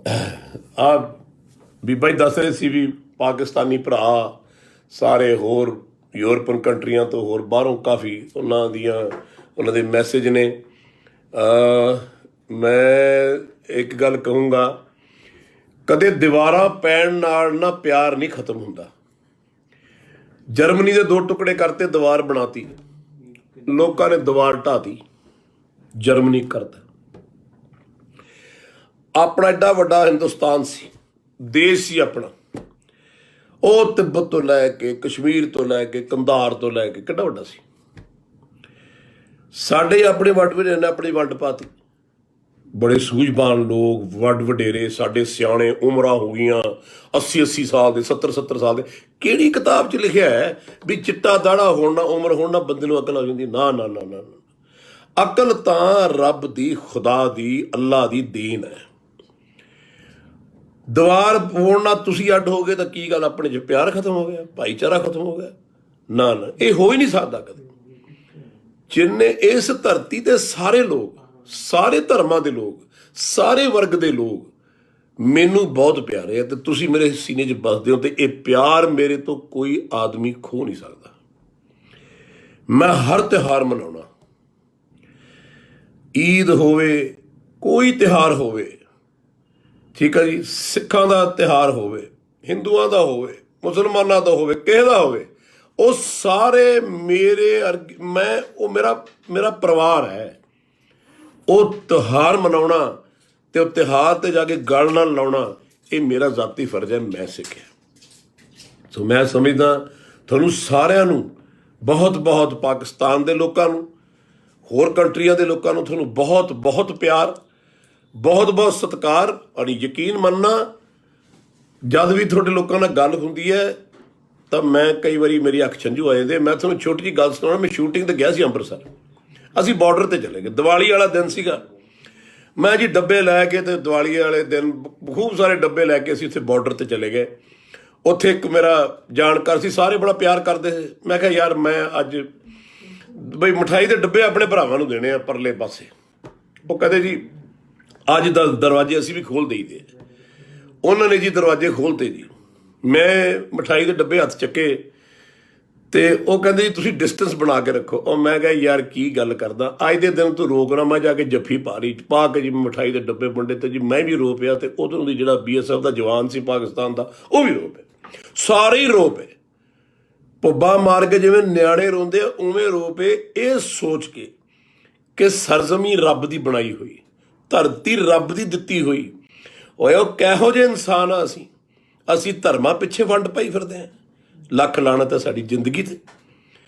ਉਦੋਂ ਮਹਿਸੂਸ ਹੋਇਆ। ਔਰ ਬੜੇ ਉਹ ਲੰਬੇ ਜਵਾਨ ਉਹਨਾਂ ਨੇ ਬੁਲਾਇਆ, ਉਹ ਭਾਊ ਕੀ ਹਾਲ ਏ। ਮੈਂ ਕਿਹਾ ਸਵਾਦ ਆ ਗਿਆ ਗੱਲ ਸੁਣ ਕੇ, ਤੂੰ ਤੇ ਸਾਡੀ ਜਿੰਦ ਜਾਨ ਹੈ। ਮਤਲਬ ਹੁਣ ਮੈਂ ਤੁਹਾਨੂੰ ਕੀ ਦੱਸਾਂ ਤੇ ਕੀ ਨਾ ਦੱਸਾਂ।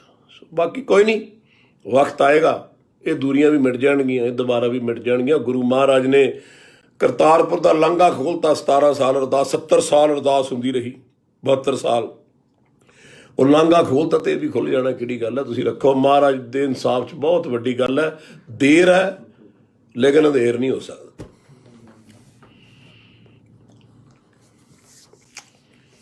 ਹਾਂਜੀ, ਬਾਕੀ ਮੇਰਾ ਤਾਂ ਇਹ ਵਿਚਾਰ ਹੈ ਵੀ ਸਾਰੀ ਦੁਨੀਆ ਹੀ ਆਪਣੀ ਹੈ। ਮੈਂ ਤਾਂ ਜਿੱਥੇ ਵੀ ਗਿਆ ਸਾਰੇ ਹੀ ਆਪਣੇ ਨੇ। ਹਾਂਜੀ, ਜੇ ਕੋਈ ਅੰਗਰੇਜ਼ੀ ਬੋਲਦਾ, ਫਾਰਸੀ ਬੋਲਦਾ, ਉਰਦੂ ਬੋਲਦਾ, ਹਿੰਦੀ ਬੋਲਦਾ, ਪੰਜਾਬੀ ਬੋਲਦਾ, ਕੋਈ ਵੀ ਬੋਲਦਾ, ਕਿਸੇ ਵੀ ਧਰਮ, ਕਿਸੇ ਵੀ ਬੋਲੀ ਦਾ ਬੰਦਾ, ਉਹ ਮੇਰਾ ਆਪਣਾ ਜੀ, ਮੇਰਾ ਤਾਂ ਜੀ ਆ ਉਹ। ਕਿਉਂ? ਕਿਉਂਕਿ ਖੁਦਾ ਦਾ ਜੀ ਹੈ। ਜੇ ਉਹ ਖੁਦਾ ਦਾ ਜੀ ਹੈ ਤਾਂ ਮੈਨੂੰ ਉਹਦੇ ਨਾਲ ਬਹੁਤ ਸਤਿਕਾਰ ਤੇ ਪਿਆਰ ਹੈ।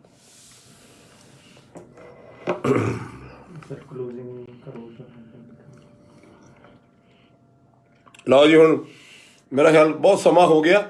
ਮੈਂ ਤੁਹਾਨੂੰ ਵਾਅਦਾ ਕਰਦਾ ਹਰ ਹਫ਼ਤੇ ਤੁਹਾਡੇ ਨਾਲ ਜ਼ਰੂਰ ਆ ਕੇ ਮਿਲਿਆ ਕਰੂੰਗਾ। ਹੈਂ ਜੀ, ਤੂੰ ਸ਼ਾਹੀਨ ਹੈ ਪਰਵਾਜ਼ ਹੈ ਕਾਮ ਤੇਰਾ। ਸ਼ਾਹੀਨ ਕਹਿੰਦੇ ਬਾਜ ਨੂੰ, ਬੜਾ ਉੱਚਾ ਉੱਡਦਾ। तू शाहीन है परवाज है काम तेरा, तेरे सामने आसमां और भी है।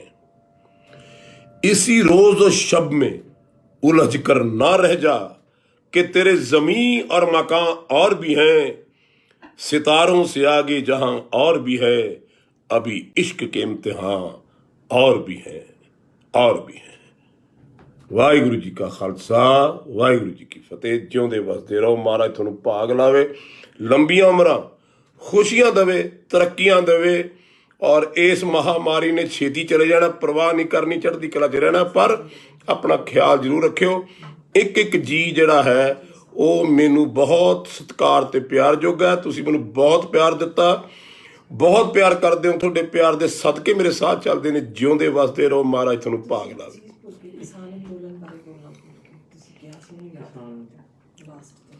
मैं ਜਾਂਦੇ ਜਾਂਦੇ ਗੱਲ ਹੋਰ ਕਰਨੀ,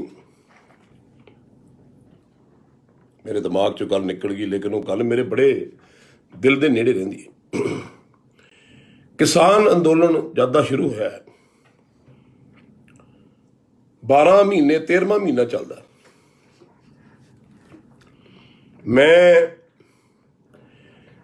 ਜਦ ਇਹ ਜੁੰਮਾ ਮੈਨੂੰ ਲੱਗਿਆ ਸੀ, 2 ਜ਼ਿੰਮੇਵਾਰੀਆਂ ਮੈਨੂੰ ਲੱਗੀਆਂ ਸੀ ਗੁਰੂ ਘਰ ਤੋਂ, ਟਾਲਾ ਸਾਹਿਬ ਤੋਂ, ਬਾਬਾ ਦਰਸ਼ਨ ਸਿੰਘ ਜੀ ਮਹਾਰਾਜ ਦੇ ਹੁਕਮ ਨੇ। ਇੱਕ ਦਿਨ ਉਹਨੇ ਕਿਹਾ ਸੀ ਵੀ ਗੁਰੂ ਘਰ ਨੇ ਤੇਤੋਂ ਜੇ ਬਹੁਤ ਕੰਮ ਲੈਣੇ, ਕਿਸਾਨਾਂ ਦੇ ਨਾਲ ਖੜਨਾ ਔਰ ਮੋਢੇ ਨਾਲ ਮੋਢਾ ਲਾ ਕੇ ਤੁਰਨਾ ਹੈ।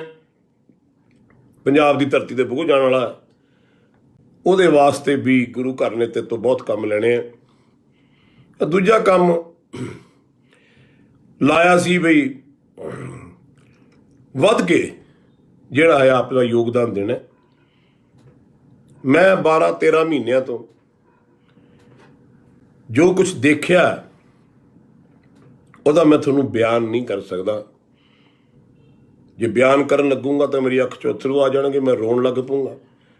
ਐਸੇ ਦਰਦਨਾਕ ਮੈਂ ਉਹ ਸੀਨ ਦੇਖੇ, ਦ੍ਰਿਸ਼ ਦੇਖੇ, ਜਿਹਦਾ ਬਿਆਨ ਅਲਫਾਜ਼ਾਂ 'ਚ ਨਹੀਂ ਹੋ ਸਕਦਾ।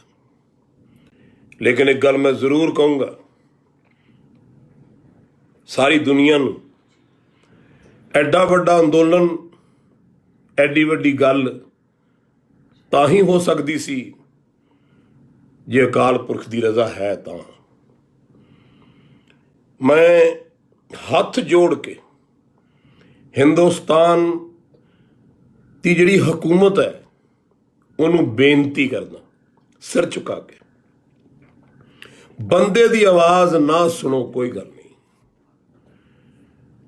ਲੇਕਿਨ ਖੁਦਾ ਦੀ, ਅੱਲਾ ਦੀ, ਰਾਮ ਦੀ ਆਵਾਜ਼ ਜ਼ਰੂਰ ਸੁਣੋ। ਇੰਨਾ ਧੱਕਾ ਨਹੀਂ ਕਰੀਦਾ ਕਿ ਰੱਬ ਨਾਰਾਜ਼ ਹੋ ਜਾਏ। ਜਿਹਦਾ ਹੱਕ ਉਹਨਾਂ ਨੂੰ ਦੇ ਦਿਓ। ਤੁਹਾਨੂੰ ਰੱਬ ਨੇ, ਤੁਸੀਂ ਤਪ ਕੀਤੇ, ਤਪੋ ਰਾਜ ਰਾਜੋ ਨਰਕ ਨਾ ਬਣਾਓ, ਤਪੋ ਰਾਜ ਰਾਜੋ ਫਕੀਰੀ ਕਰੋ। ਬੇਨਤੀ ਹੈ, ਅੱਗੇ ਤੁਹਾਡੀ ਮਰਜ਼ੀ ਹੈ। ਕਿਉਂਕਿ ਜਦੋਂ ਉਹ ਸਜ਼ਾ ਦੇਣ ਤੇ ਆ ਗਿਆ ਨਾ, ਜਿੱਦਣ ਉਹਨੇ ਆਪਣੀ ਲੱਠ ਖੋਲ ਲਈ, ਫਿਰ ਯਾਦ ਰੱਖਿਓ, ਯਕੀਨ ਕਰਿਓ, ਪਤਾ ਤੁਹਾਨੂੰ ਵੀ ਇਹ ਭੱਜਣ ਨੂੰ ਥਾਂ ਨਹੀਂ ਮਿਲਣਾ। ਇਸ ਕਰਕੇ ਇਹ ਜ਼ਿਮੀਂਦਾਰਾਂ ਦਾ, ਲੋਕਾਂ ਦਾ, ਇਹਨਾਂ ਦਾ, ਮਜ਼ਦੂਰਾਂ ਦਾ, ਇਹਨਾਂ ਗਰੀਬਾਂ ਨਾਲ ਧੱਕਾ ਨਾ ਕਰੋ। ਇਹਨਾਂ ਨੇ ਆਪਣੀ ਬੀਜ ਕੇ ਰੋਟੀ ਖਾਣੀ ਹੈ, ਕਿਸੇ ਤੋਂ ਮੰਗ ਕੇ ਨਹੀਂ ਖਾਣੀ। ਮਜ਼ਦੂਰੀ ਕਰਕੇ ਰੋਟੀ ਖਾਣੀ, ਕਿਸੇ ਤੋਂ ਮੰਗ ਕੇ ਨਹੀਂ ਖਾਣੀ। ਮਾਵਾਂ ਨੇ ਚੁੱਲ੍ਹਿਆਂ 'ਚ ਲੱਕੜਾਂ ਬਾਲ ਕੇ ਰੋਟੀਆਂ ਬਣਾਉਣੀਆਂ, ਕਿਸੇ ਤੋਂ ਮੰਗ ਕੇ ਨਹੀਂ ਲਿਆਉਣੀਆਂ। ਰੱਬ ਦਾ ਵਾਸਤਾ ਹੈ, ਇਹਨਾਂ ਨਾ ਧੱਕਾ ਕਰੋ, ਧੱਕਾ ਨਾ ਕਰੋ। ਮੈਂ ਤੁਹਾਨੂੰ ਹੱਥ ਜੋੜ ਕੇ ਬੇਨਤੀ ਕਰਦਾ, ਰੱਬ ਦੀ ਆਵਾਜ਼ ਸੁਣਾਉਣਾ ਵੀ ਇਹ ਜਿਹੜਾ ਕਿਸਾਨ ਅੰਦੋਲਨ ਚੱਲ ਰਿਹਾ, ਗੱਲ ਕੁਛ ਵੀ ਨਹੀਂ ਹੈ। ਲੇਕਿਨ ਇਹ ਨਾ ਹੋਵੇ ਕਿ ਹੱਥ 'ਚੋਂ ਗੱਲ ਨਿਕਲਦੀ ਐਡੀ ਦੂਰ ਚਲੀ ਜਾਵੇ ਤੇ ਫਿਰ ਤੁਸੀਂ ਪਛਤਾਓ, ਤੇ ਫਿਰ ਸ਼ਾਇਦ ਇਹ ਵੀ ਸੋਚੋ ਇੱਕ ਦਾੜੀ ਵਾਲਾ ਬਾਬਾ ਹੋਕਾ ਦਿੰਦਾ ਫਿਰਦਾ ਸੀ, ਗੁਰੂ ਘਰ ਦਾ, ਉਹਦੀ ਗੱਲ ਨਹੀਂ ਸੁਣੀ। ਅੱਗੇ ਤੁਹਾਡੀ ਮਰਜ਼ੀ ਹੈ। ਪੰਜਾਬ ਦੇ ਵਿੱਚ ਜੋ ਕਿਸਾਨਾਂ ਦਾ ਹਾਲ ਹੋਇਆ ਹੈ ਉਹਦਾ ਬਿਆਨ ਕਰਨਾ ਬਹੁਤ ਔਖਾ, ਤੇ ਜੋ ਹੋ ਰਿਹਾ ਹੈ ਉਹਦਾ ਵੀ ਬਿਆਨ ਕਰਨਾ ਬਹੁਤ ਔਖਾ। ਪਰ ਯਾਦ ਰੱਖਿਓ, ਇੱਕ ਇੱਕ ਜੀ ਸੂਲੀ ਚੜ ਜਾਊਗਾ, ਇੱਕ ਇੱਕ ਬੱਚਾ ਸ਼ਹੀਦ ਹੋ ਜਾਊਗਾ, ਇੱਕ ਇੱਕ ਮਾਂ, ਇੱਕ ਇੱਕ ਪਿਓ, ਇੱਕ ਇੱਕ ਬਜ਼ੁਰਗ ਸ਼ਹੀਦ ਹੋ ਜਾਣਗੇ, ਆਹੂਤੀਆਂ ਦੇ ਦੇਣਗੇ, ਪਰ ਇਸ ਸੱਚ ਦੇ ਰਾਹ ਤੋਂ ਨਹੀਂ ਹਟਣਗੇ। ਔਰ ਜਿੱਦਣ ਰੱਬ ਨੇ ਕੋਈ ਗੱਲ ਬਣਾ ਲਈ ਨਾ, ਤੇ ਉਦੋਂ ਫਿਰ ਮੈਂ ਦੱਸ ਦਿੰਦਾ, ਵੱਡੀਆਂ ਵੱਡੀਆਂ ਹਕੂਮਤਾਂ ਗਰਕ ਹੋ ਗਈਆਂ।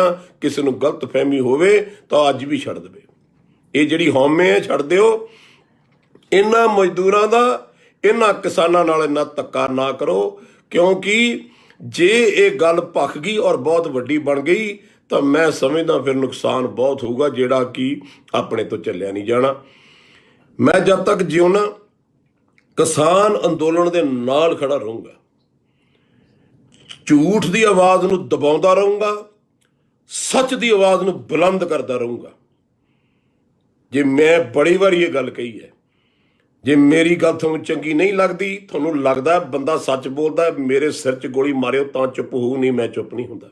ਇਸ ਕਰਕੇ ਤੁਹਾਨੂੰ ਬੇਨਤੀ ਹੈ ਸਾਰਿਆਂ ਨੂੰ, ਮੈਂ ਹਕੂਮਤ ਨੂੰ ਵੀ ਕਹਿਣਾ, ਅਫਸਰਾਂ ਨੂੰ ਵੀ ਕਹਿਣਾ, ਸਾਰਿਆਂ ਨੂੰ ਕਹਿਣਾ, ਇੰਨਾ ਧੱਕਾ ਨਾ ਕਰੋ ਆਪਣਿਆਂ ਤੇ। ਜੇ ਇਹ ਵਿਗੜ ਕੇ ਕੰਮ ਖਰਾਬ ਹੋ ਜਾਊਗਾ। ਅੱਗੇ ਤੁਹਾਡੀ ਮਰਜ਼ੀ ਹੈ। ਉਹ ਬਾਬਾ ਕਹਿੰਦਾ ਹੁੰਦਾ ਸੀ, ਕਹਿੰਦਾ ਮੈਂ ਤੈਨੂੰ ਕਿਹਾ ਸੀ ਭਰਾਵਾ, ਜ਼ਿੰਦਗੀ ਦੇ ਵਿੱਚ ਸਮਝ ਜਾ ਕੇ ਤੇਰੀ ਮਰਜ਼ੀ। ਬਸ ਇੰਨੀ ਗੱਲ ਹੈ। ਬਾਕੀ ਸੱਚ ਤੇ ਝੂਠ ਦੀ ਲੜਾਈ ਹੈ, ਇਹਦੇ ਵਿੱਚ ਹਮੇਸ਼ਾ ਸੱਚ ਦੀ ਜਿੱਤ ਹੋਈ ਹੈ। ਬੜੇ ਬੜੇ ਆਏ ਤੇ ਬੜੇ ਬੜੇ ਚਲੇ ਗਏ। ਵਾਹਿਗੁਰੂ ਜੀ ਕਾ ਖਾਲਸਾ, ਵਾਹਿਗੁਰੂ। ਐਂਟਰਟੇਨਮੈਂਟ ਨਾਲ ਜੁੜੀ ਹਰ ਇੱਕ ਖਬਰ ਲਈ ਸਾਡਾ ਫੇਸਬੁੱਕ ਪੇਜ ਬਾਲੀਵੁੱਡ ਤੜਕਾ ਪੰਜਾਬੀ ਲਾਈਕ ਕਰੋ, YouTube ਚੈਨਲ ਸਬਸਕ੍ਰਾਈਬ ਕਰੋ ਤੇ Instagram ਪੇਜ ਨੂੰ ਫੋਲੋ ਕਰੋ।